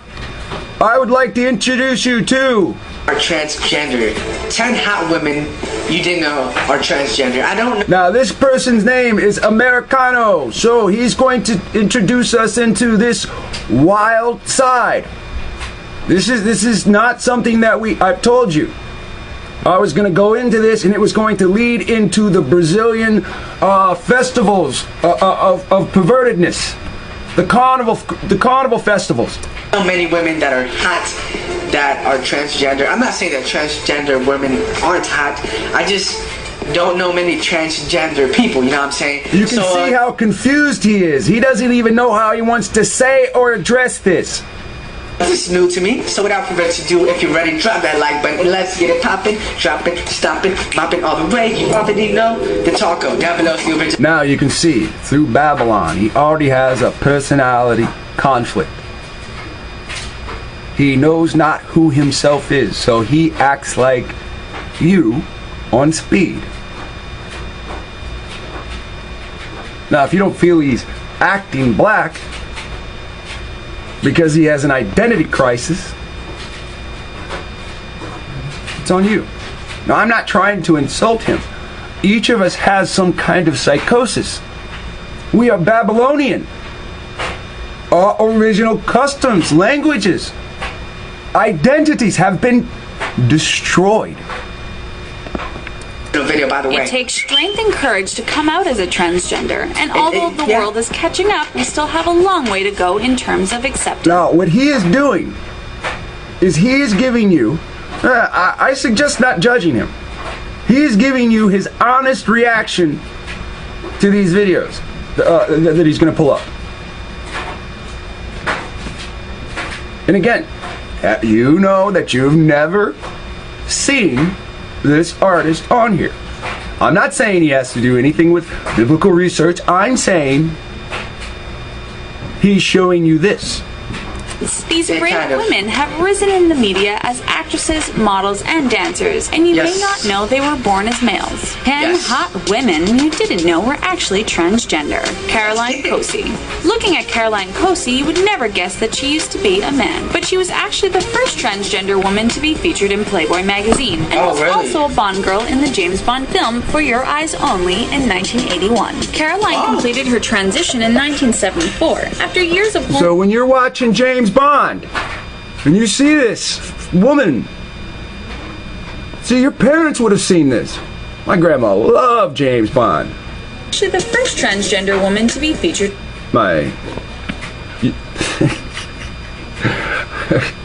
Never mind. In Playboy magazine, and was also a Bond girl in the James Bond film For Your Eyes Only in 1981. Caroline completed her transition in 1974 after years of hormone therapy and breast augmentation. She was outed by the media in 1982, but although she faced tough times, she has become a huge influence in the transgender community. Amanda Lepore. Amanda proclaims she has the most expensive body on earth. Knowing from making her rounds in the New York party scene, she's had lip injections, Botox, a nose job, a forehead lift, and more. And that's just on her face. She said that her sex change was the most painful procedure she has done, but it was all worth it. Appearing in magazines like French Playboy and Vogue, and music videos for Elton John and Grace Jones, she definitely lives a glamorous life. Cox. Glad for her, man. Cox made waves for her performance as the transgender character Sophia on the Netflix series Orange is the New Black. But not everyone knows she's transgender in real life too. She's the first openly transgender person to ever... I need you to look at his reaction. I'm going to play the video through, and then I want you to see the fight that's going on inside of his mind. Especially when he shakes his head back and forth. Here. But not everyone knows she's transgender in real life too. She's the first openly yes, no. You see, first he starts saying yes, then he starts shaking no, then he starts shaking sideways. He is then crooked. Transgender in real life too. She's the first openly transgender person to... So, we'll focus more on this and then we'll play it again, unfortunately. Ever be nominated for a Primetime Emmy in the acting category, and is the leader of the trans and LGBT movement. Alexis Arquette. Alexis Arquette made the transition from Robert Arquette in her late 30s. Born into a famous Hollywood family, alongside siblings Patricia, David, and Richmond, she's always been in the spotlight. She had roles in films such as Last Exit to Brooklyn, Threesome, and The Wedding Singer. She also performs in drag as Eva Destruction, through which she has amassed a major following.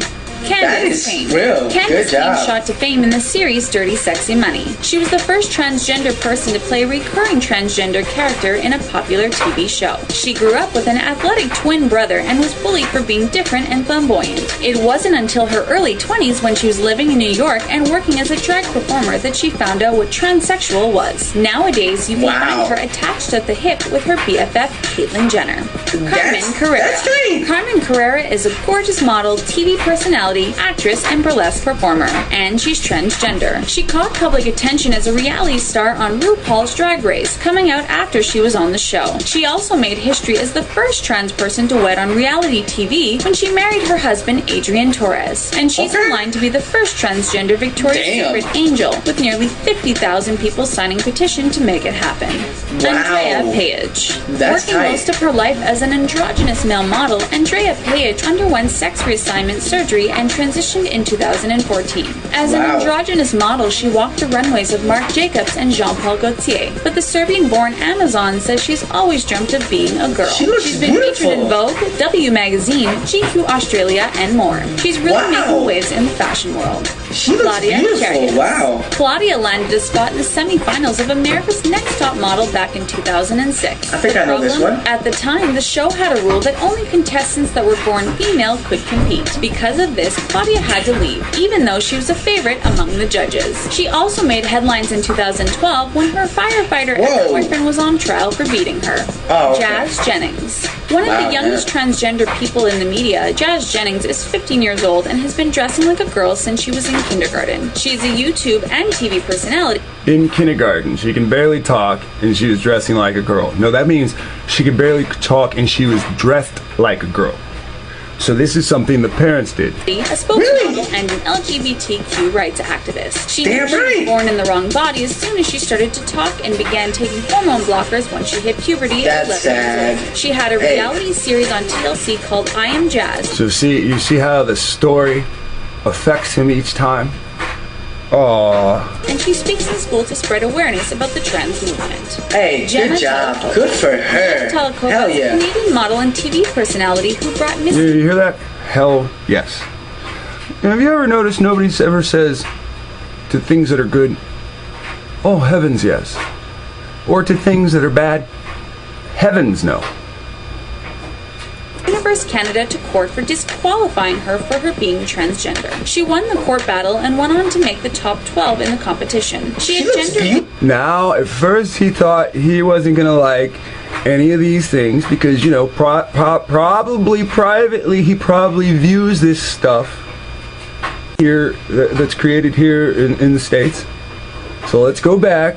She was disqualified by Trump and watch his reaction.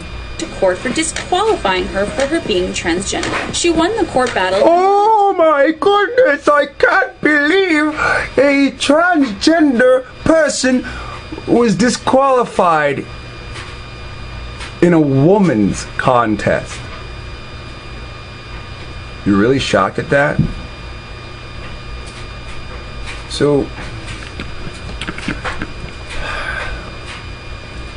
let's go a little further.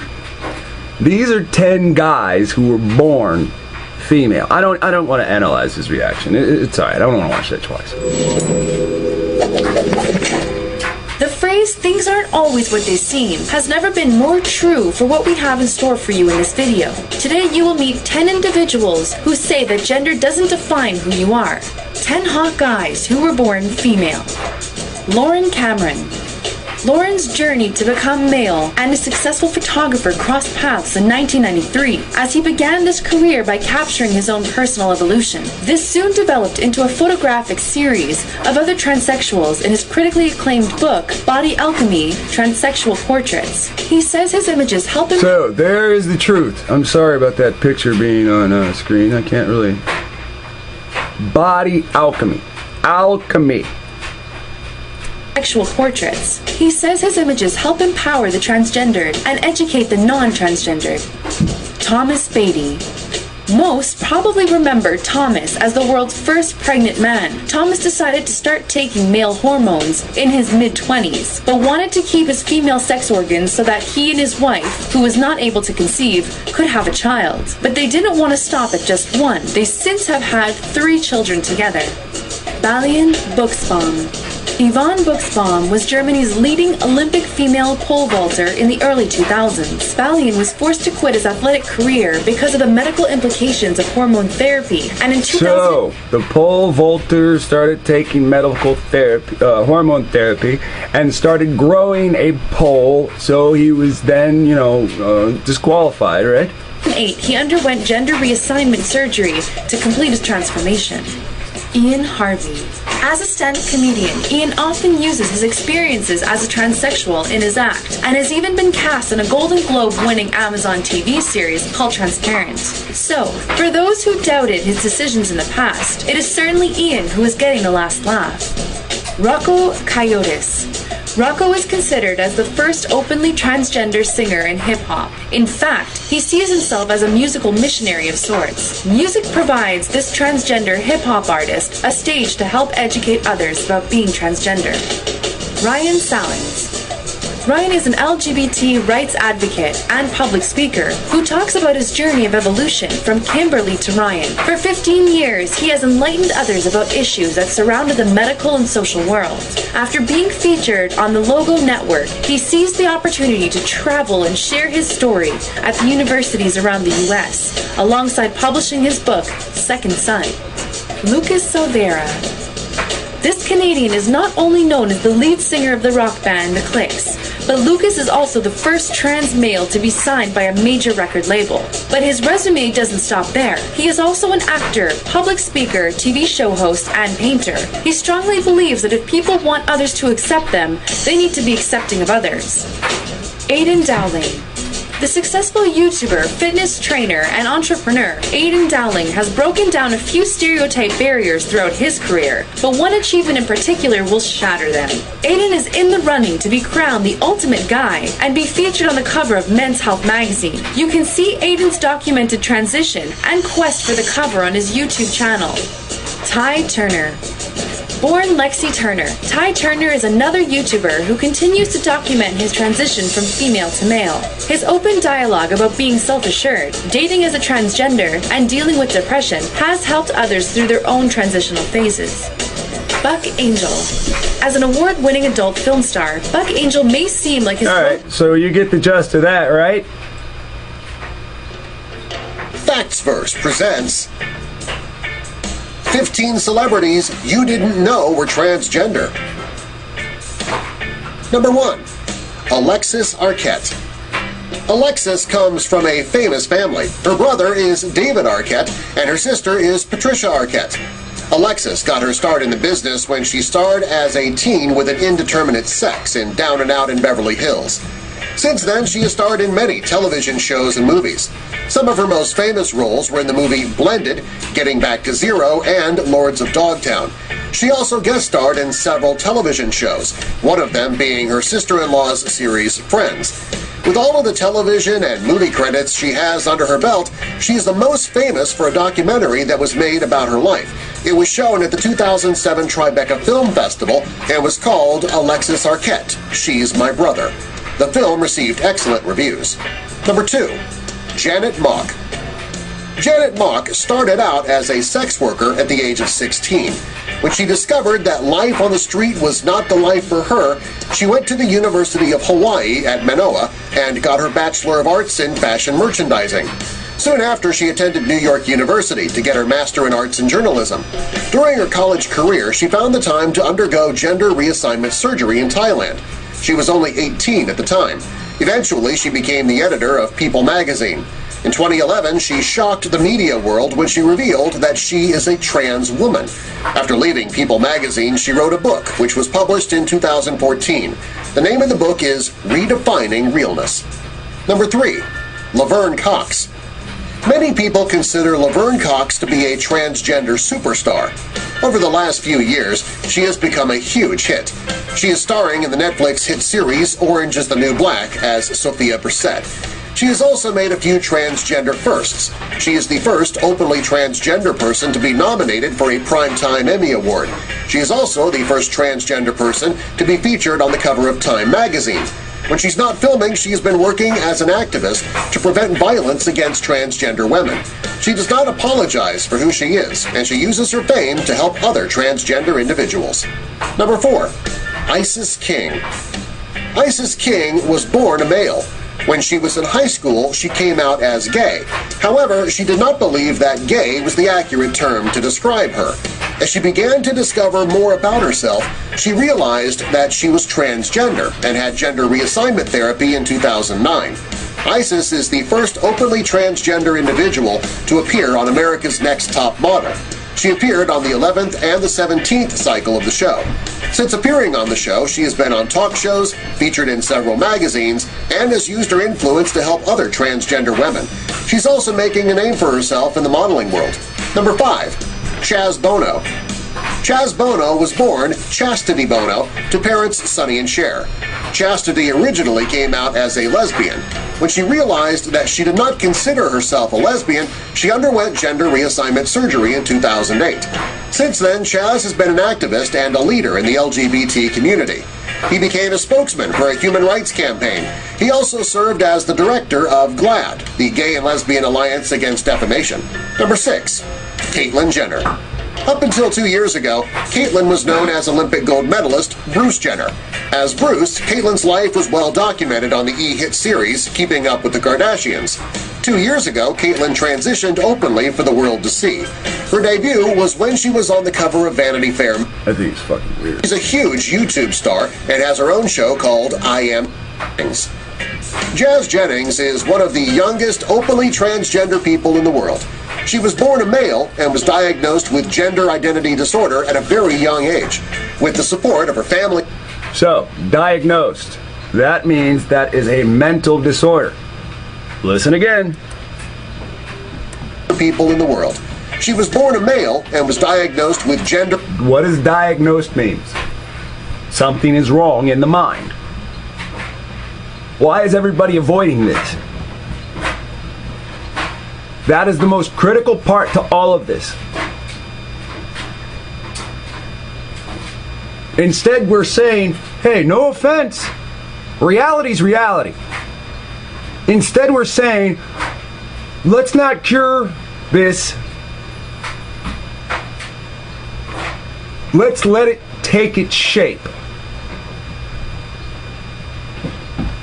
Let's allow it to escalate. What did Commissioner Gordon say to Batman in Batman Begins? You bring a gun, you bring a knife, they bring a gun.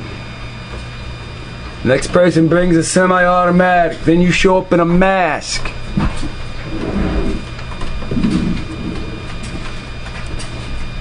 YouTube. And I recently saw easily one of the most disturbing things I've ever seen in my entire life. It was a documentary called Secrets of the Living Dolls. This documentary is about men, full-grown men, who dress up in rubber suits and masks.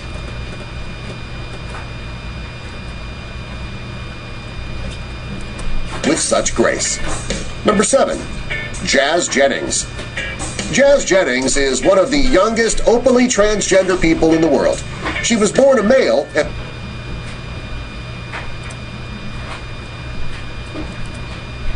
full-grown men who dress up in rubber suits and masks, giving them the appearance of walking sex dolls.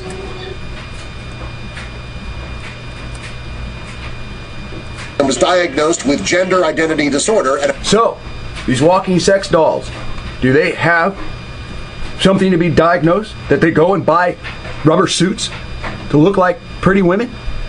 Pretty rubber women? These children,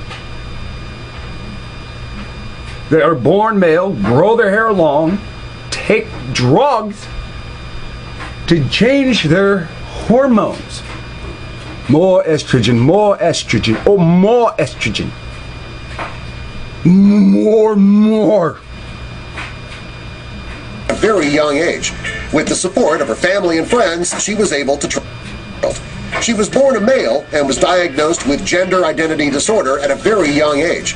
With the support of her family and friends,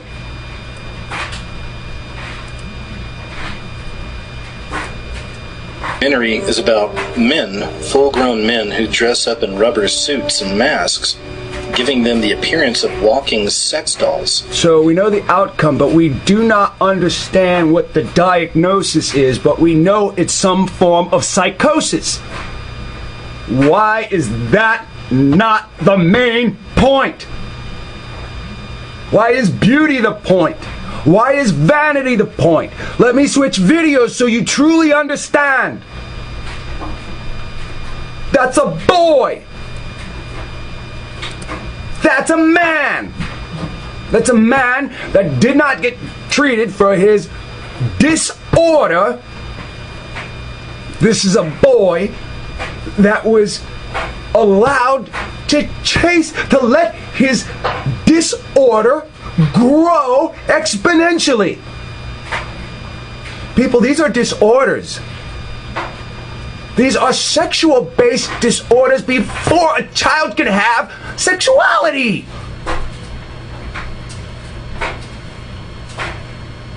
They have been chemically assassinated, and a new personality has been formed. Listen. Number 7, Jazz Jennings. Jazz Jennings is one of the youngest openly transgender people in the world. She was born a male and was diagnosed with gender identity disorder at a very young age. With the support of her family and friends, she was able to transition.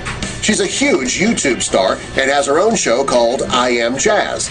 The show... So you got boy parts, you dress as a girl, and when you become an adult, you're going to want to make love to what? A man? I'm sorry, that's classified as homosexuality, which is also classified as a disorder. I don't care if it was declassified in the fucking 70s. It was already classified by wiser people during a wiser generation. If you sit there and call the generation of the 60s the golden age, then the golden age said this is a disorder. Dysfunctional. Cannot function right in society. So they've released a bunch, and they've poisoned a bunch of children. And I'm sorry this person's image is on screen while I say this. There are other people that started as children. I don't want this person to kill themselves. I want this person to heal themselves. I want this person to take mass testosterone to remove the estrogen and go back to the male he was born as. Shows the struggle. I don't hate this person. But eventually, this person, like everybody else, will be programmed to act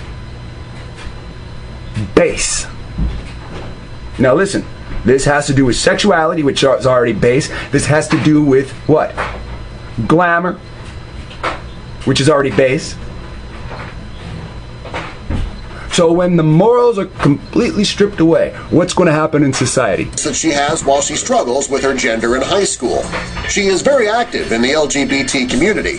She is the head of an organization which helps transgender children like herself called Trans Kids Purple Rainbow Foundation. She also heads up a subdivision of the group which makes rubber mermaid tails and models them. The group does this to get financial support. The name of the subgroup is Purple Rainbow Tails. Number 8. Candace Kane. Candace Kane. Now, Purple Rainbow Tails. Now, isn't that funny? Now, people take the rainbow and they what? All these companies try to say that they're just being humorous. But why is it that we're seeing more and more in a lot of these commercials this implied bestiality as their humor? Hold on. Right here, had a large flippered walrus, and he was caught making out with a very attractive blonde woman on a couch. With the tagline, "Taste the rainbow, deceive the rainbow." All these companies try to... With the tagline, "Taste the rainbow, deceive the rainbow." All the... Purple Rainbow Tails. Number 8. Mermaid tails and models them. The group does this to get financial support. The name of the subgroup is Purple Rainbow Tails.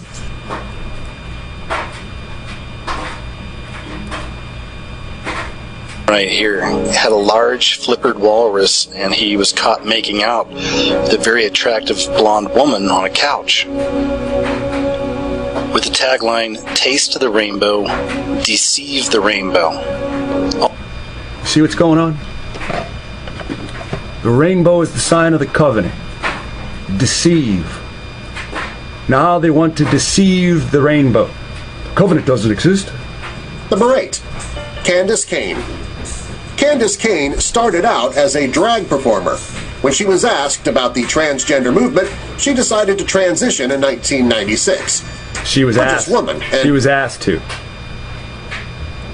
Hey, will you transition? Harmon became a household name after appearing on season 3 of RuPaul's Drag Race. At the end of the season, she came out as transgender. According to organizers of the contest, including Donald Trump, television star, Number 11. Jenna Telekova. Jenna was a Canadian model, television star, and transgender person. She had a dream of becoming Miss Universe Canada 2012. Oh, I skipped all over this weird one. This is why there is a petition being signed for Victoria's Secret to make Carmen the very first transgender angel. Number 10. Kyle Alliams. Kyle is a former college basketball player for George Washington University's women's team. He was the first openly transgender player in the NCAA Division I. Due to his visibility from basketball, he's become an advocate for transgender students who have been bullied. Laverne Cox, another famous transgender person on this list, worked with Kyle on a documentary called The T Word. Since then, he travels to schools, universities, and colleges around the world to offer support to transgender and to create awareness when it comes to bullying. Number 11. Jenna Telekova. Jenna was a Canadian model, television star, and transgender person. She had a dream of becoming Miss Universe Canada 2012. According to organizers of the contest, including Donald Trump, she would have to be disqualified because Miss Universe must be a natural-born woman. Jenna did not take this lying down. She forged a legal battle against Donald Trump and the other organizers. She won her case in court, and she was allowed to compete in the contest. She made it to the top 12 in the competition and was awarded Miss Congeniality by her peers. Number 12. Fallon Fox. Fallon is the first openly transgender fighter to participate in mixed martial arts. She was born a boy and in 2006 had gender reassignment surgery in Thailand. In 2013, she came out publicly as a transgender. Many people believed that because she was born a male, that she would have an unfair advantage over her female competitors. This belief has since been proven wrong due to the fact that she has more estrogen in her system than her competitors who were born women have. Fallon is an activist for transgender people and athletes. Also, she was inducted into the National Gay and Lesbian Sports Hall of Fame, which is a tremendous honor. Number 13. Amanda Lepore. Amanda is a singer, performer, and model. She was born a boy, but says that for as long as she can remember, she knew she was a girl. She said that as a child, she wasn't sure why her parents were dressing her in boys' clothes. And French Playboy. Number 14. Alicia Liu. Alicia Liu was born a male named Zai Hua. When she was 18 years old, she had gender reassignment surgery. Following her surgery, she became famous by starring in different television shows in Taiwan and China. Until 2010, it was not known that she was transgender. It came out when a former classmate posted her graduation photo online, which was taken before she transitioned. After the photos were leaked, she held a press conference to confirm that she was transgender.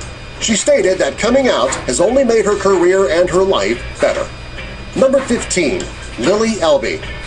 Likely you didn't know that Lily started the transgender movement decades ago. Lily Elby was born Einar Moglen's Webgener. She was the first person to undergo gender reassignment surgery. In 1930, she traveled to Germany to a series of surgeries that were strictly experimental at the time. In total, she had 3 surgeries. Unfortunately, there were complications, and Lily passed away. Before she died, however, she was able to legally change her name and her gender. Subscribe for more.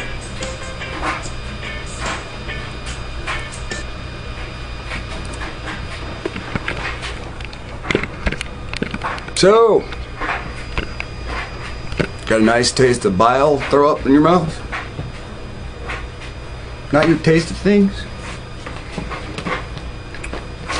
Was it your taste of things? Have you turned away from this?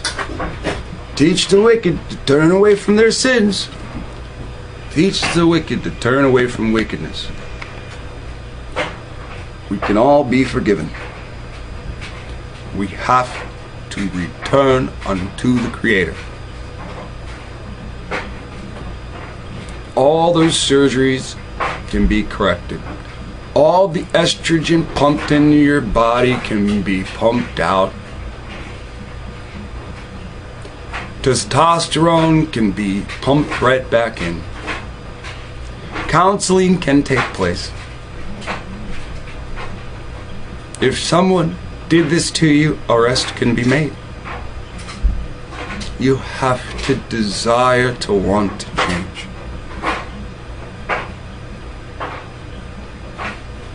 You have to desire to want to change. not desire sexuality. You have to raise your consciousness. When sex comes into your mind, you cannot sit there and chase those thoughts. Something is putting it there. I promise you. It is called influence. When you understand these 10 commandments, you stop looking at everybody as sex objects. You don't have to have some respect for yourself. Understanding and utilizing the personal conduct of the 10 commandments gives you a personality. You'll still be you. We're chasing base thoughts. Fuck, fuck, fuck, fuck, fuck. Kiss, kiss, kiss, kiss, kiss. Suck, suck, suck, suck, suck. You have to let your mind grow. What has happened in your lifespan, your maturity has been capped. You must let it grow. Read a book. Chase a dream that doesn't have to do with social advantage.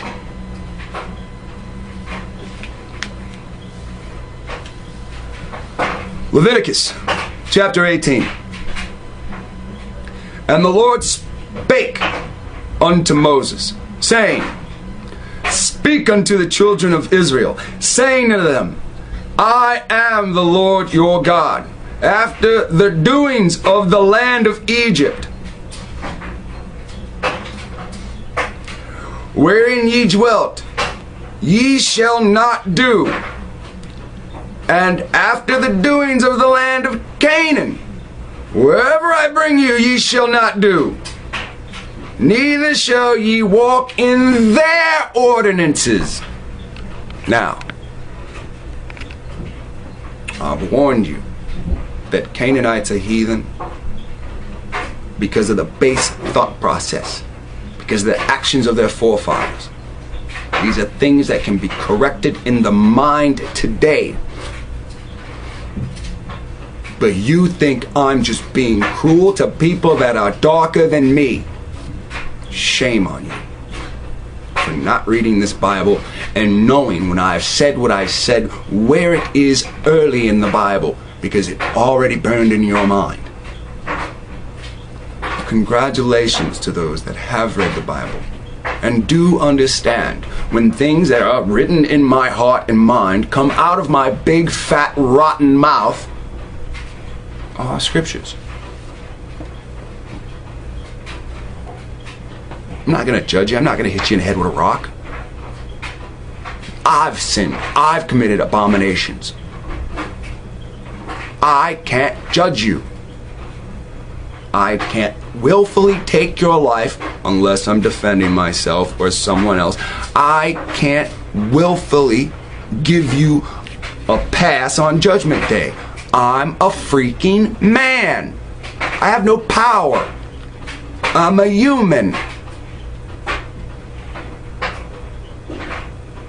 I'm a man. Humans are in the shape of us.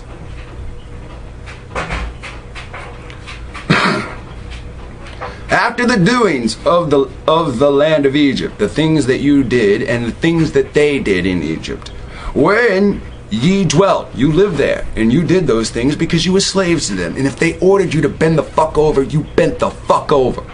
Shall ye not do? You're not to do those things in this land. And after the doings of the land of Canaan, what they do in their own sexual practices. These are the unlawful sexual relation laws. Not do. Neither shall ye walk in their ordinances. If it says to join this group, you gotta fuck a donkey. If they say when you turn 18, the trial of manhood is fucking this goat, you're not to do that shit. That's disgusting. And they want bestiality. The best sex you'll ever... What? What the hell is wrong with you people? You're in the House of fucking... What is it? The House Representatives? Sitting there fucking kicking back and forth? What do you guys think about fucking animals on the next law book? Are you serious? What do you guys think about pedophilia on the next law books? It's disgusting.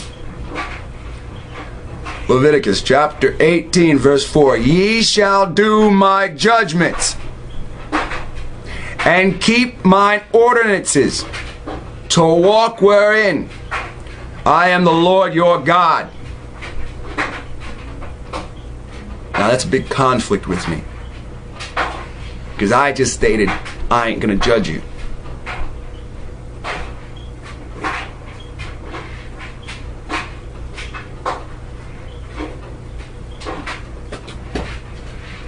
And this says to judge people. It is unrighteous for us to judge people in this condition. We're also afflicted. So if I go judge somebody over there for bestiality, which I should, and then I go commit adultery, shouldn't I be judged? So it's unfair. I'm just using those as examples.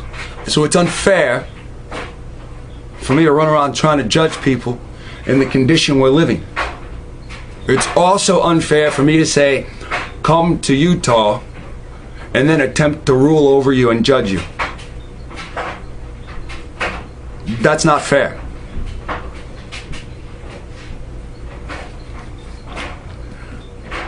But for me to go to Utah, set up camp, and these laws be broken, and I say, get away, go back to Babylon,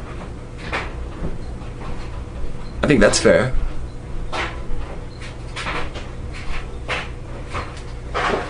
Until whomever moves down to the land and leads us, then he's the one that judges us. He's the one that administers judges over us to judge us. The one from the bloodline of David. 18 and 6. None of you shall approach to any that is near of kin to him, to uncover their nakedness. You're not supposed to sleep with anybody. You're not supposed to penetrate anybody that is near of kin to you. That is called, in this society, incest. As we watched in that video, they said something relations. And this is why this is a very powerful video by the scariest movie ever, KJ Osborne. He has 2 channels. Those are both his channels. I've skipped over it now. Trying to find this one specifically. Excuse me. Oh, there it is. Looking in the wrong place. Incest. Wait. Here we go. Shocking case of genetic sexual attraction. Incest. This is what they're calling it now, to change the law. Genetic sexual attraction. Verse 6, 18 and 6 Leviticus. None of you shall approach to any that is near of kin to him, to uncover their nakedness. Then uncover your nakedness means to penetrate. It doesn't mean to see them naked. It means intercourse. The nakedness of thy father or the nakedness of thy mother shalt thou not uncover.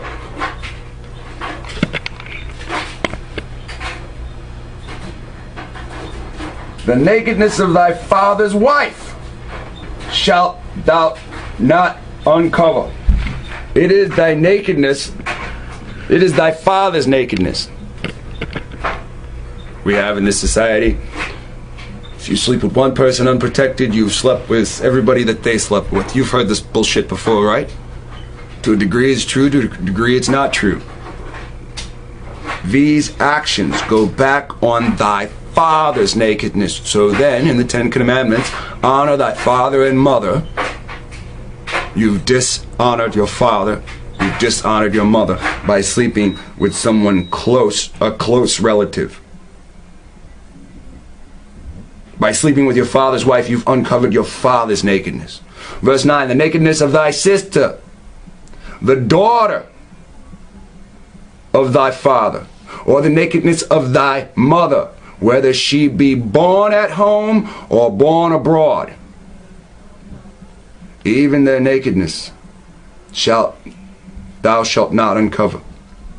If you've got a sister that you didn't grow up with, that's what it's saying. If she was born at home or abroad, away, when you two meet, you're not to have relations with her on that format. Incestual love is against the law. The nakedness of thy son's daughter, your grandchild, or thy daughter's daughter, still your grandchild. Even their nakedness shalt thou not uncover, for theirs is thine own nakedness. I hope that's deep. You will be judged for going unto thine self. Hope you understand what that means. Verse 11, the nakedness of thy father's wife's daughter, begotten of thy father, she is thy sister. So if you got a stepmom and your dad had a child with her, that's still your sister. Whether you say it's just my half sister, it's your sister. God doesn't say half sister. It is thy sister. It doesn't say half sister. Thou shalt not uncover her nakedness. Verse 12, thou shalt not uncover the nakedness of thy father's sister. That's your aunt. You're not supposed to be staring at, wanting to have sex with, actually having sex with your aunt. She is thy father's nearest kinswoman. Let's go back to the beginning. Verse 5, ye shall therefore keep my statutes and my judgments, which if a man do, he shall live in them. The statutes and judgment. None of you shall approach any that is near of kin to him. So if you go into your aunt, she is thy father's nearest kinswoman. These are laid out clearly. Clearly. 14. Thou shalt not uncover thy nakedness of thy father's brother, your uncle. Thou shalt not approach to his wife. She's thine aunt. So your uncle's wife is your actual aunt, not your brother's sister, or not your father's sister. 15. Thou shalt not uncover the nakedness of thy daughter-in-law. She is of thy son's wife. Thou shalt not uncover her nakedness. 16. Thou shalt not uncover the nakedness of thy brother's wife. It is thy brother's nakedness. 17. Thou shalt not uncover the nakedness of a woman and her daughter. Isn't that a trophy here? I slept with the mom and the daughter, the MILF and the hot daughter, right? Isn't that a trophy here in Babylon? Thou shalt not uncover the nakedness of a woman and her daughter. Neither shalt thou take her son's daughter. That means when you're dating a woman, you're not to date her mom. You're not to break up with her. You're not to have slept with her, then sleep with her mom, whether it be at the same time or not. And then their son's girlfriend. Whether you broke up with one, then you're dating the other, then you broke up with that one and you're dating. You're not supposed to run through a family, especially your own.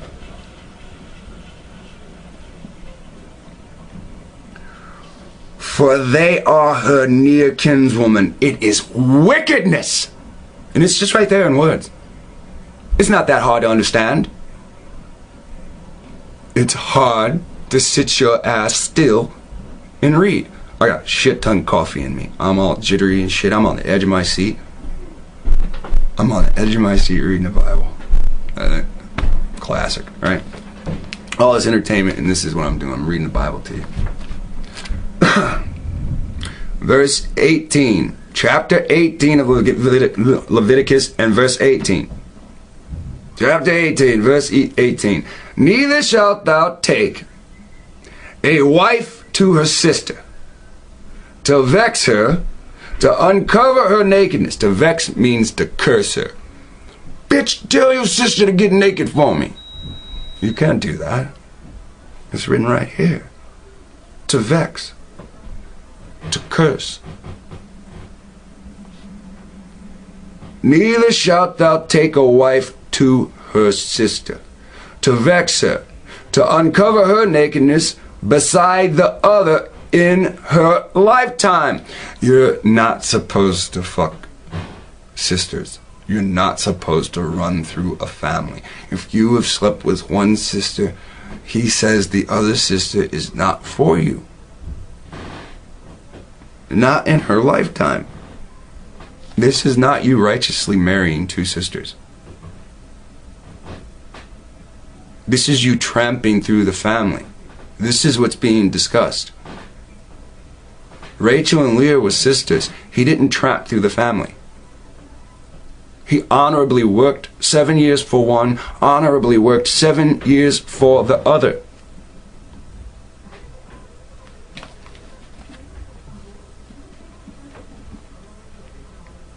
Verse 19. Also, thou shalt not approach unto a woman to uncover her nakedness as long as she is put apart from her uncleanliness. You are not to be inside of a woman while she's on her cycle. You are not to set your woman aside for a cycle, and when no one's looking, sneak over and say, come on, baby. I'm sorry, that's a trophy in this society. You are not supposed to be earning red wings. We all know why it's called wings, because of the labia. You know, it's called red because they're on their cycle. That is a trophy in this society. We are not supposed to be doing this shit. It is wickedness. Each one of these verses is supposed to end, it is wickedness. I'm not trying to change the word of God. If you only read one verse to somebody, it's still to say it is wickedness, as it is in 17. When you go from verse 18 and 1 to verse 18 and 17, it is one continuous read. When you sit here and say, I'm going to only read 18 and 5 to you, well, read it. 5 says, keep my statutes and judgments. So you wouldn't end that one in it. But if you just go to verse 6, none of you shall approach to any that is near of the kin to him, to uncover their nakedness. I am the Lord. It is wickedness. You're not supposed to be inside of a woman to uncover her nakedness as long as she is put apart for her uncleanliness. She's on her cycle. To do that, it is wickedness. To vex your wife, to try to sleep with her sister, is wickedness. Verse 20. Moreover, thou shalt not lie carnally. That's random sex. Carnally. With morally. Immorally. Thou shalt not lie immorally with thy neighbor's wife. Carnally, I desire. Covet. When he leaves for work, I'm going to fuck the shit out of her. When he leaves for work, I'm going to take her trash out and flirt with her a little bit. It is wickedness. Moreover, thou shalt not lie carnally with thy neighbor's wife, to defile thyself with her. You're not to have relationships with your, do not commit adultery. You're not supposed to wait for your neighbor to go to get milk and then go over there and have sex with her. And then the next day when he leaves, go over there and have sex with her. You're not to do it at all. It is wickedness. For it is wickedness. 21. Thou shalt not let any of thy seed pass through the fire of Molech, neither shalt thou profane the name of thy Lord thy God. I am the Lord. Higher, higher. Thou shalt not let any of thy seed pass through the fire to Molech. It is wickedness. Neither shalt thou profane the name of thine God. It is wickedness to do that. He is the Creator. He is our Lord. These are for the people that are going to follow the law. See, I made this video to show you, you stay here, this is what you're going to get. You think it's not going to affect you? You cannot stay up 48 hours straight, top of your game, protecting your family, while there's no food, no water, and everybody's going house to house pillaging it. Eventually you're going to nod off. Eventually your brother going to nod off. Eventually everybody that you got armed at a window going to run out of bullets.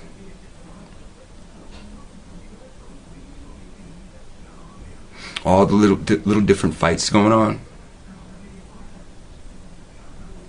Cops get called. People ambush them just for more supplies. Then they stop sending cops out. Then people kicking in doors, just taking what they can from weak people. Sure, you'll kill some, defending your family. Eventually you're gonna get tired. Eventually you're gonna run out of bullets. Eventually you're gonna run out of food. Eventually you're gonna run out of water. Your only last bullet, ain't no food in the house no more. They only wanted to come in the house and take the food and rape everybody. They probably wouldn't go kill everybody. Now you done kill half their forces, and now they gonna kill your child in front of you. They gonna rape your wife, they gonna murder her in front of you. Then they gonna start eating those people because there ain't no fucking food.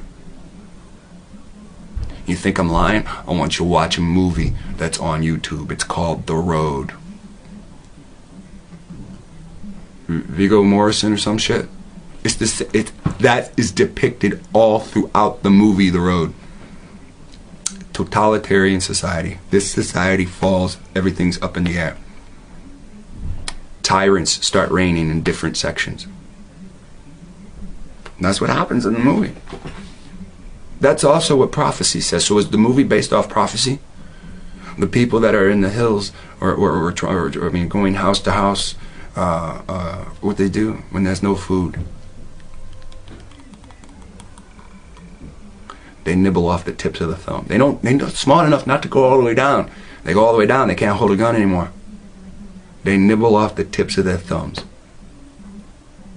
Open it up in a new window. It's on YouTube for free. It's called The Road. It's called The Road or On the Road. Viggo Mortensen. 22. Thou shalt not lie with mankind as with womankind. It is abomination. A man shall not lie with a man as if the man is a woman. You shall not penetrate another man being a man. It's an abomination. In this day and age, we have strap-on female toys, so the female is not supposed to lay with the female as they do with men. It is right here in ancient words. Ancient words. Ancient wisdom. Ancient law from the one that created us, the world, every plant we eat that's not genetically modified by Monsanto. Same green beans we were planting back then. To some extent, some people are still planting those ancient green beans now. if ancient animals still exist, like the deer, the stag, which is also a deer, the hart, which is also a deer, if those things still exist today, they anciently existed, that means there is no reason to not respect these laws. Air was breathed back then, air is breathed now. There's no reason not to respect these laws. A rainbow was placed in the sky to show the covenant back then. A rainbow is seen in the sky today. There is no reason not to respect these laws. If you want heaven, you have to know these laws. You can't seize heaven. There's only one way in. There's no breaking a window. There's no climbing in. There's no scaling no brick. Even the fucking teleport chambers that they make now only take you so far. There's only one way to enter. It's to be judged. You must be judged to enter. You will be judged by this. Neither shalt thou lie with any beast, call it bestiality. Neither shalt thou lie with any beast to defile thyself wherewith. Neither shall any woman stand before a beast to lie down. Whereto? It is confusion. Didn't that man say she was diagnosed? Confusion. I'm not attacking people. I'm showing this Lucifer. I'm attacking Lucifer. He's not a person, he's an entity. Until he walks in the fucking flesh, that's the day I have attacked a person.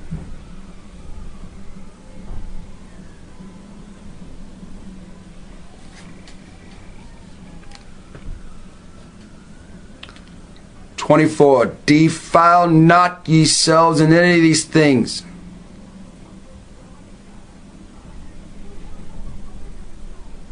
Defile not yourselves in any of these things.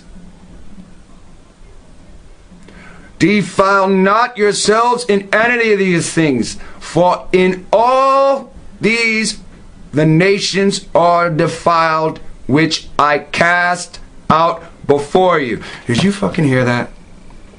He told you don't sleep with your kinspeople because the Canaanites were sleeping with the kinspeople. He said don't sleep with your kinspeople because the Egyptians were sleeping with the kinspeople. You got Egyptian kings that married their fucking sisters. Don't give me that bullshit. You got Egyptian wall prints that show men sleeping with men. Men sleeping with beasts, women sleeping with beasts. Don't give me that bullshit.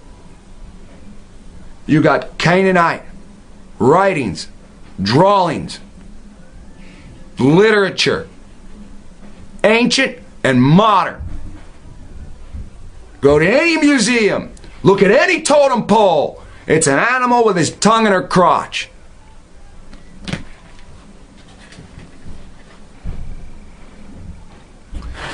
Defile not yourselves in any of these things, for in all these the nations are defiled, which I cast out before you, and the land is defiled. Is that not in the state we are in?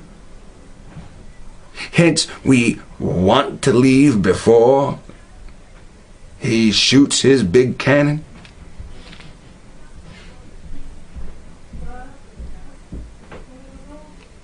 And the land is defiled. Therefore I do visit the iniquity thereof upon it. Brimstone, fire, volcano, great tumults. And the land itself vomited out her inhabitants. Are there sinkholes? Are there sinkholes? What does it look like when the land vomits and inhabitants. We expect to see something shoot out because we have a digestive system that expunges. What is a sinkhole? What happens to people when they go into a sinkhole? You heard that man was asleep and he fucking never saw him again. The land is on top. The plates are on bottom. If the land kicks him off, what is he going to do? Shoot up in the air and fall back down? Gravity back to the land? No. The land is everything that grows on top of the soil. When the land throws up, it throws it down into the soil. It's a fucking sinkhole.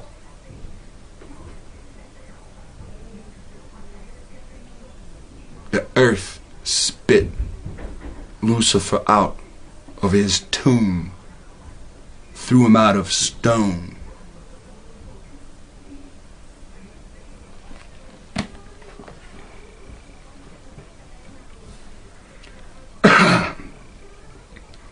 And the land itself vomited out her inhabitants. Ye shall therefore keep my statutes and my judgments, and shall not commit any of these abominations, neither any of your own nation, nor any journeyeth among you. 27. For all these abominations all these abominations have the men of the land done. He's sending you from the Egyptians. The men of that land did all those things God just told you. So when I read Egyptians a heathen, this is why.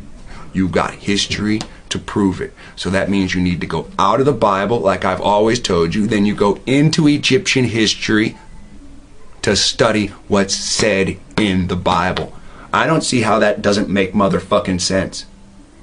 I don't see why people come against me unless you say they're lazy. I don't want to do the extra work. It'd be easier for me to just type negative things.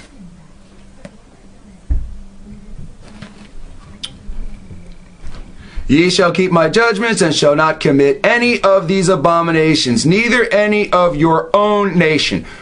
These are the Israelites, nor any stranger that sojourneth among you. For all, this is in parentheses, for all these abominations have the men of the land done, which were before you, and the land is defiled, that the land spew not you out also when ye defile it, and it spewed out the nations that were before you. Let's turn to Deuteronomy chapter 7.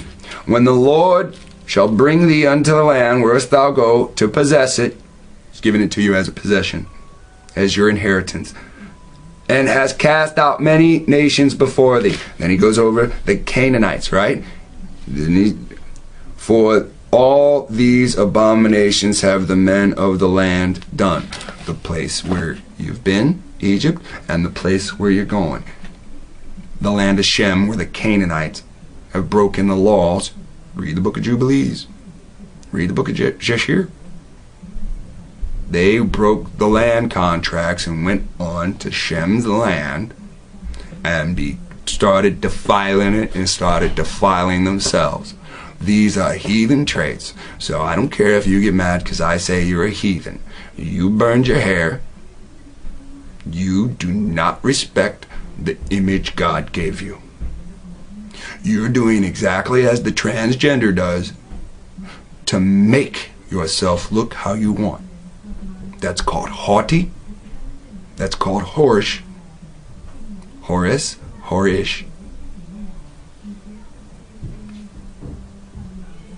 And that's called what?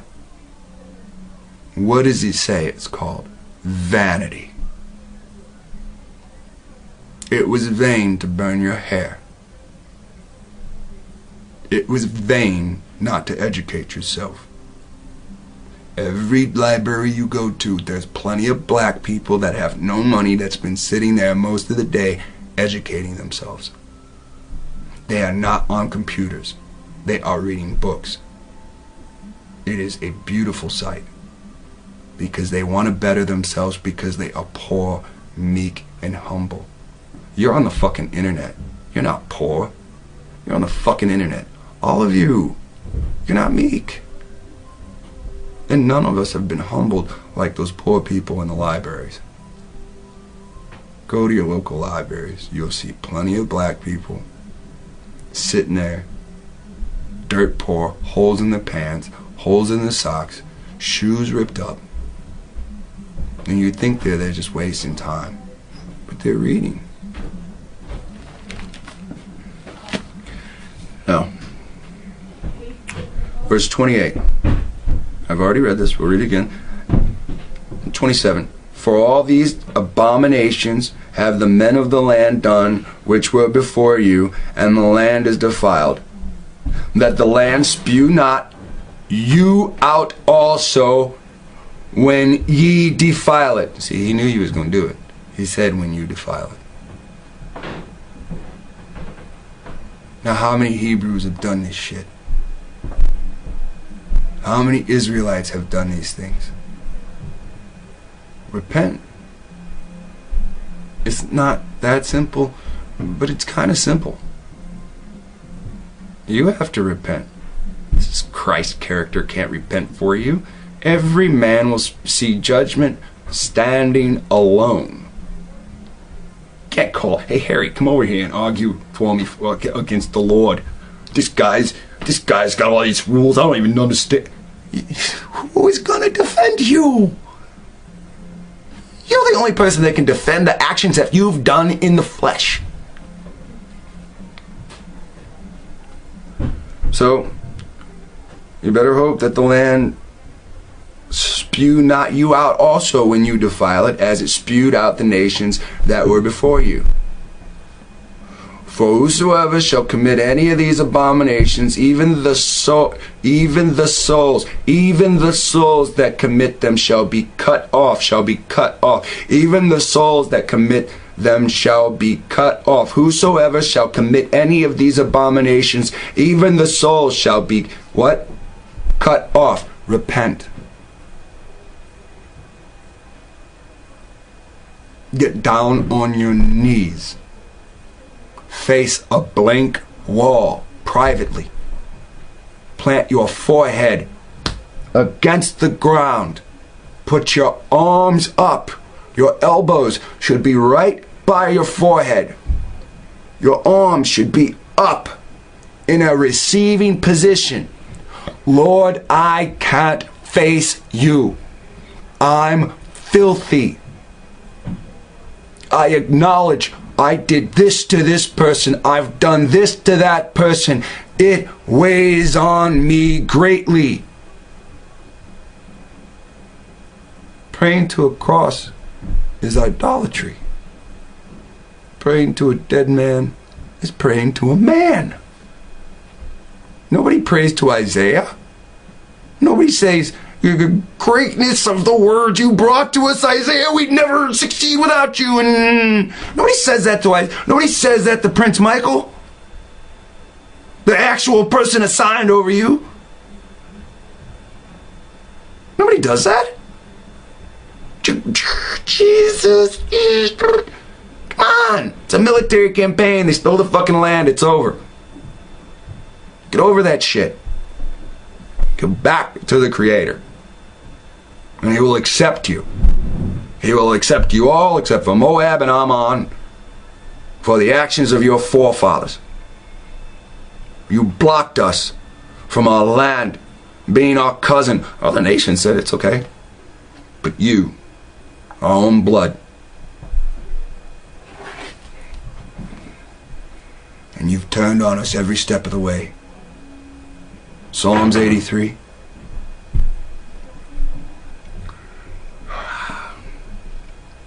For whosoever shall commit any of these abominations, even the souls that commit them shall be cut off from among their people.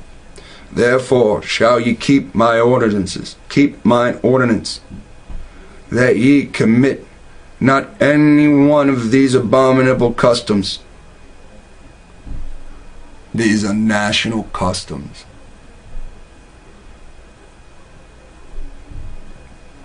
Which ye commit before you, which were committed before you when our ancestors were enslaved in Egypt. And that ye not defile yourselves therein. I am the Lord your God.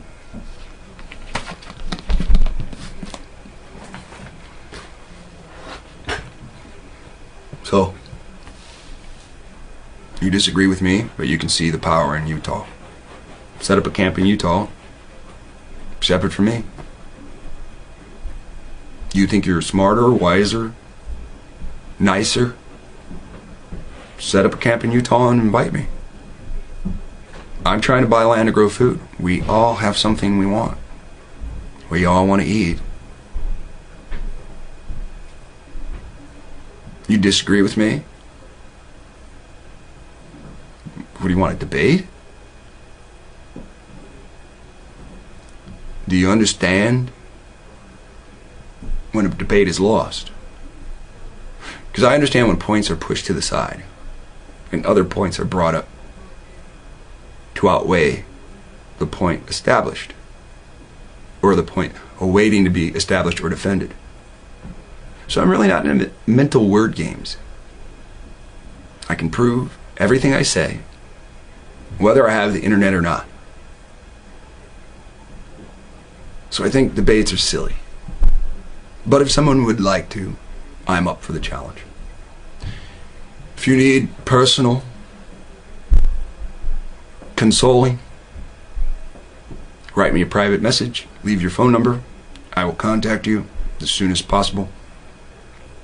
If you need personal advice,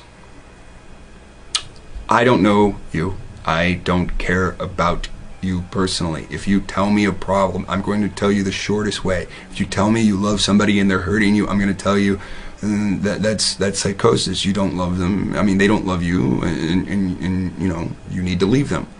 I'm going to give you the advice to clip things like I clip things.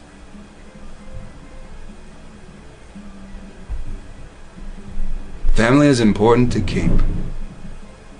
But if someone is hurting you because your personality is accepting of their torment, there's nothing that I can do. If you want to talk about scripture, write me a personal message and just state that's what you want to talk about. If you want to say this or that, write me a personal message. If you hate me and you'd like to discuss why you hate me, write me a personal message. Leave your number. I'll call you. I'll even call you unblocked. Because if we have a phone conversation, what can't be corrected, then I can just simply block you on my number. If you give my number out and somebody calls me and harasses me, I can just block them too. If somebody calls at night, I can just turn my phone off. It really doesn't matter. What I'm trying to do is I'm trying to help you. There's nothing I can relatively do for you physically. All I can do is give you spiritual knowledge. Whether you utilize that knowledge or not, I can't help that. I can't help that. All I can do is help you save yourself. Now, if we go out and live somewhere and we build shields, I can put a shield between me, you, and whomever is attacking us. That's technically the only way I can save you. Unless we're walking on the street and you accidentally walk in front of a car and I pull you out of the way. Not unless you're drowning at a party, excuse me, and I just happen to be there and jump in the pool and save you. There's nothing I can personally do for you salvation-wise except for tell you the honest truth. Have a good day. Make you fucking sick. And if it doesn't make you sick, that means you enjoy it. And you yourself will know how you feel when you see this. And it doesn't matter what you say. It It matters what's written in your heart. See, there's a, like when I turn my camera on, it goes, and like you can't hear that. So, see, I don't know which one of these videos to start with. Let's just start with this. This is the scariest movie ever. KJ. I forgot what his other thing is. KJ something. KJ Osborne is his other channel. Now, there's a white dude believes in Christ. I've sent him plenty of information that says Christ don't exist. This is the only video I've ever seen out of his fucking mouth that he don't bring up Christ. So, let's watch.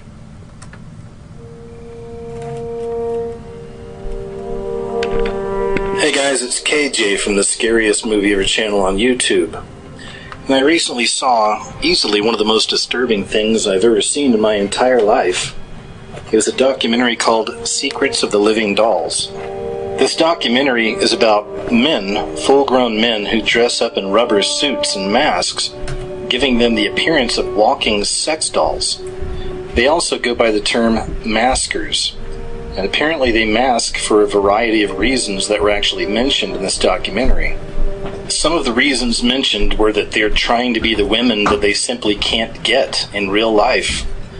Some of the other reasons were simply to have attention placed on them, to be the hot chick. And they also hinted at some potentially sexual reasons they do this stuff.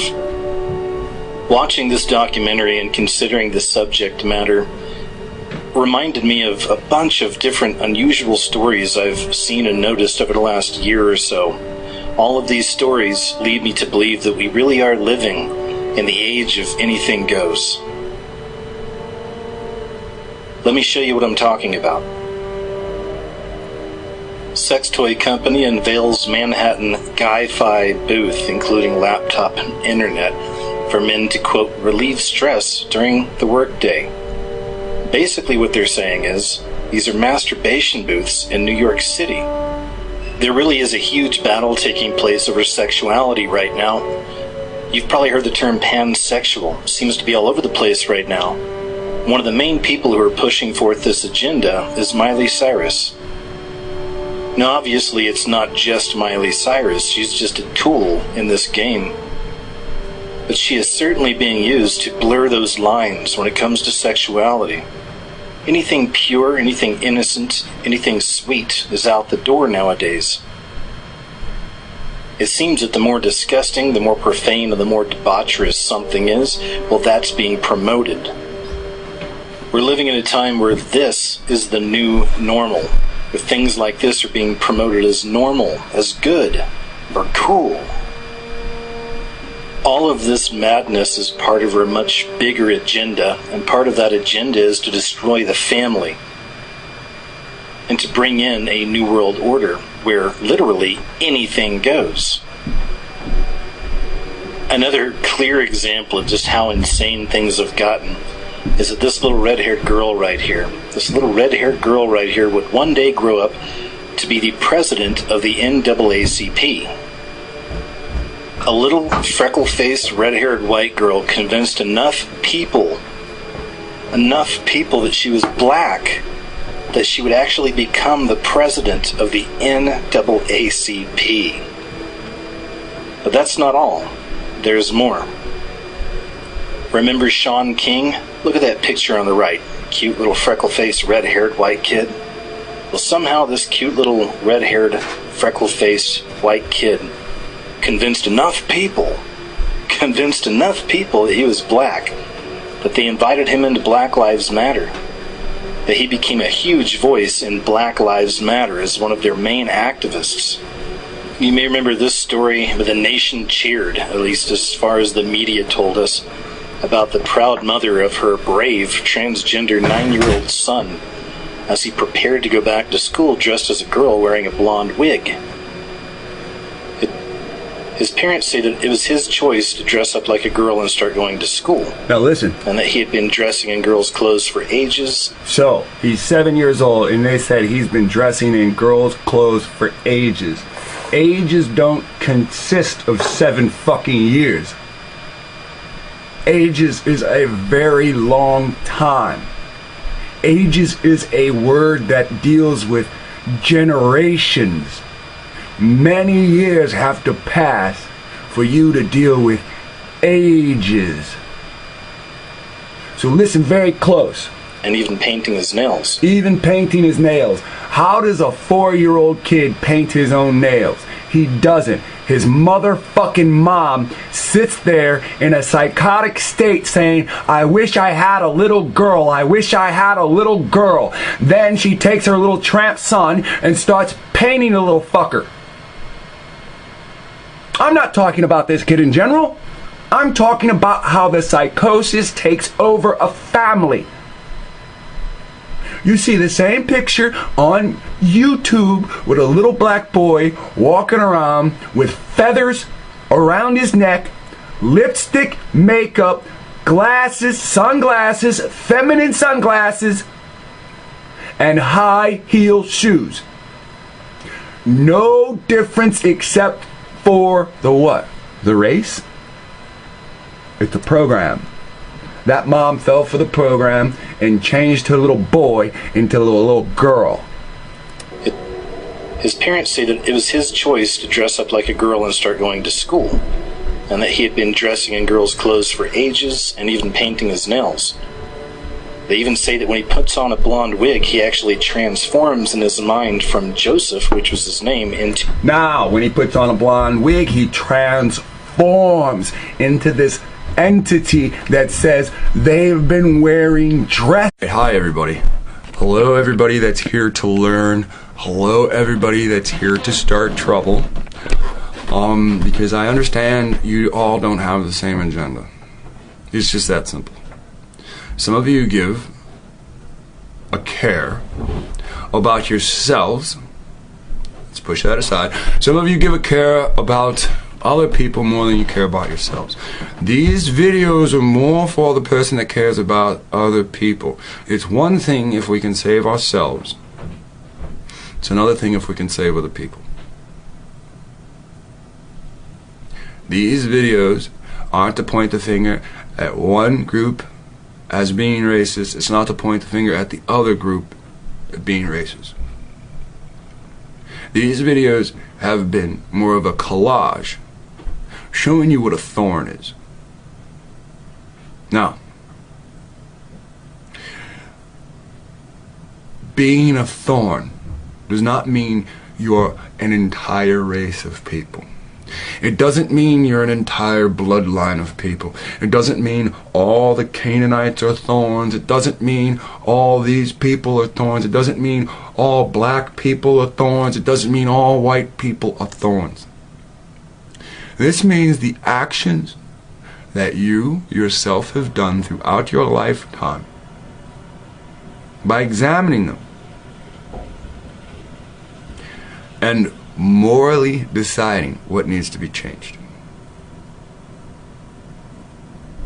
Again, I don't personally know you. I can't analyze your flesh and tell you what you are. I have a set rule and set definitions to go by. And that's it. I've told you sometimes authors are wrong. No one is above correction. But if you look around, it's mainly women arguing this and that. And they're arguing to keep their status. And their status is low. Their status is base. So, low people, base people are considered cave people. So these people have a cave mentality, and they are arguing that they should have every right to act trifling. That's the bottom line. This woman made a 40-minute video, which I don't care, but in the first minute she said my mom is white. Now, it doesn't matter how many times I say my mom's not white. I put my mom on camera. My mom's holding her father's picture. These type of people will ignore that. They'll act as if they didn't see it. It's not my mom's job to go on camera to suit the emotions of black people. White people don't give a fuck. They already have your land. They're sterilizing you as I talk. The ones that aren't sterilized go sit in the chair and they let the baby be taken out, murdered, chopped up and put into fucking food. Now if I stop the video right here and there's nothing, show me that I'm lying. It didn't say white women killed a large percentage of black babies. It said black women killed a large percentage of their own babies. You've killed my fucking army. That's what you've done. And you think I'm happy with you? You look at me as jealousy because I chose a different type of woman than you are? One fucking argument and you would kill my son while he slept in your belly. Not all women would do this. Pay close attention to the women that rebuttal. If I tell you not all women will do this, yet when you go back to all these videos, it's just black women saying, why? This was something that they could not ignore. Something that came out of my mouth had to do with them and their haughty attitude, their heathenistic choices. I care not. It affects my family this much.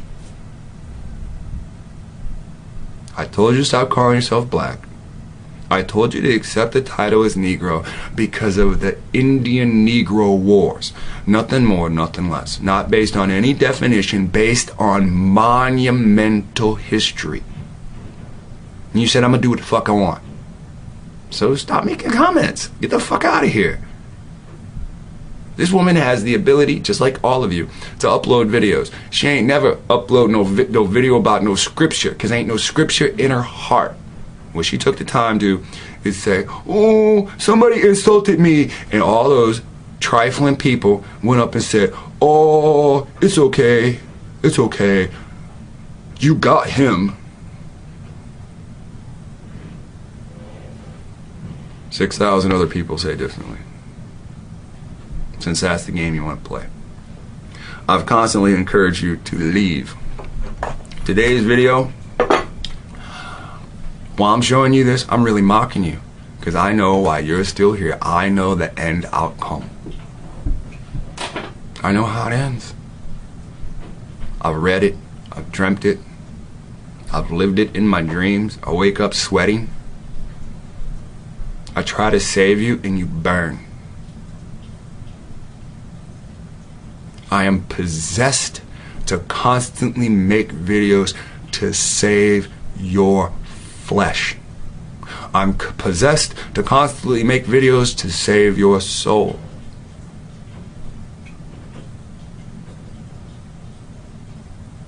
When I was working, I was doing this, I didn't have any free time. Now I've quit my job. Now I have more time to do this and to pack.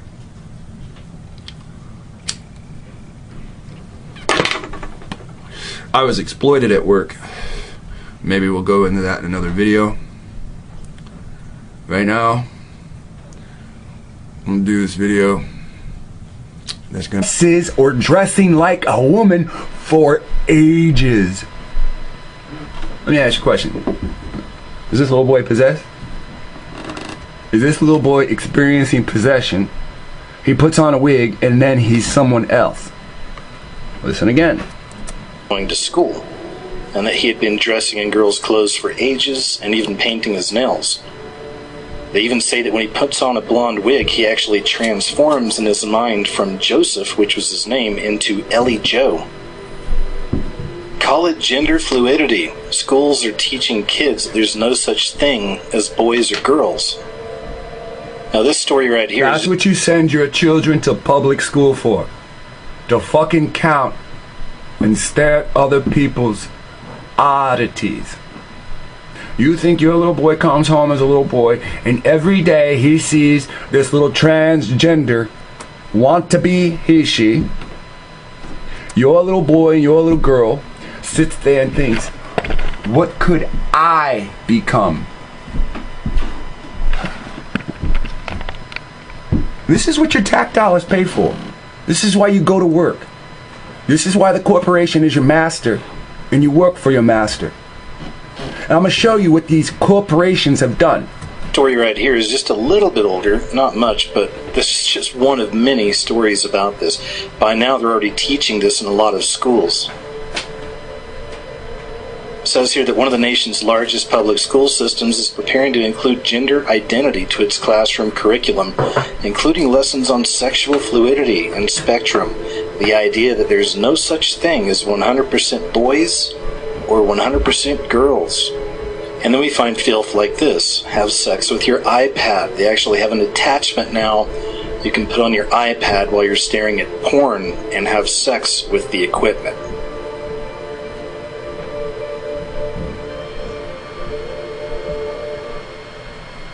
And just when you thought it couldn't get more insane, we actually have the sex selfie stick that lets you FaceTime the inside of a vagina.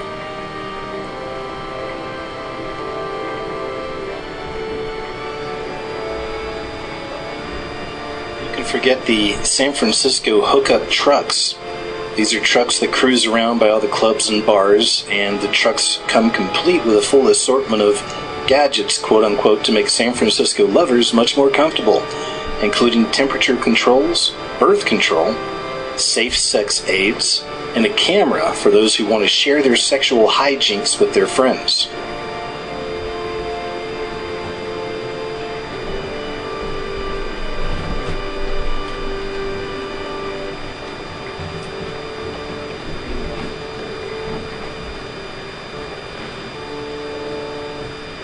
There's actually people out there that will make a chocolate mold of your butthole to give to the one you love. What about the bizarre story of Stephanie Walsh, formerly Paul Walsh, who was born a man, was married to a woman for over 2 decades, and fathered 7 children? Well, he then decided he was a woman, changed his name to Stephanie,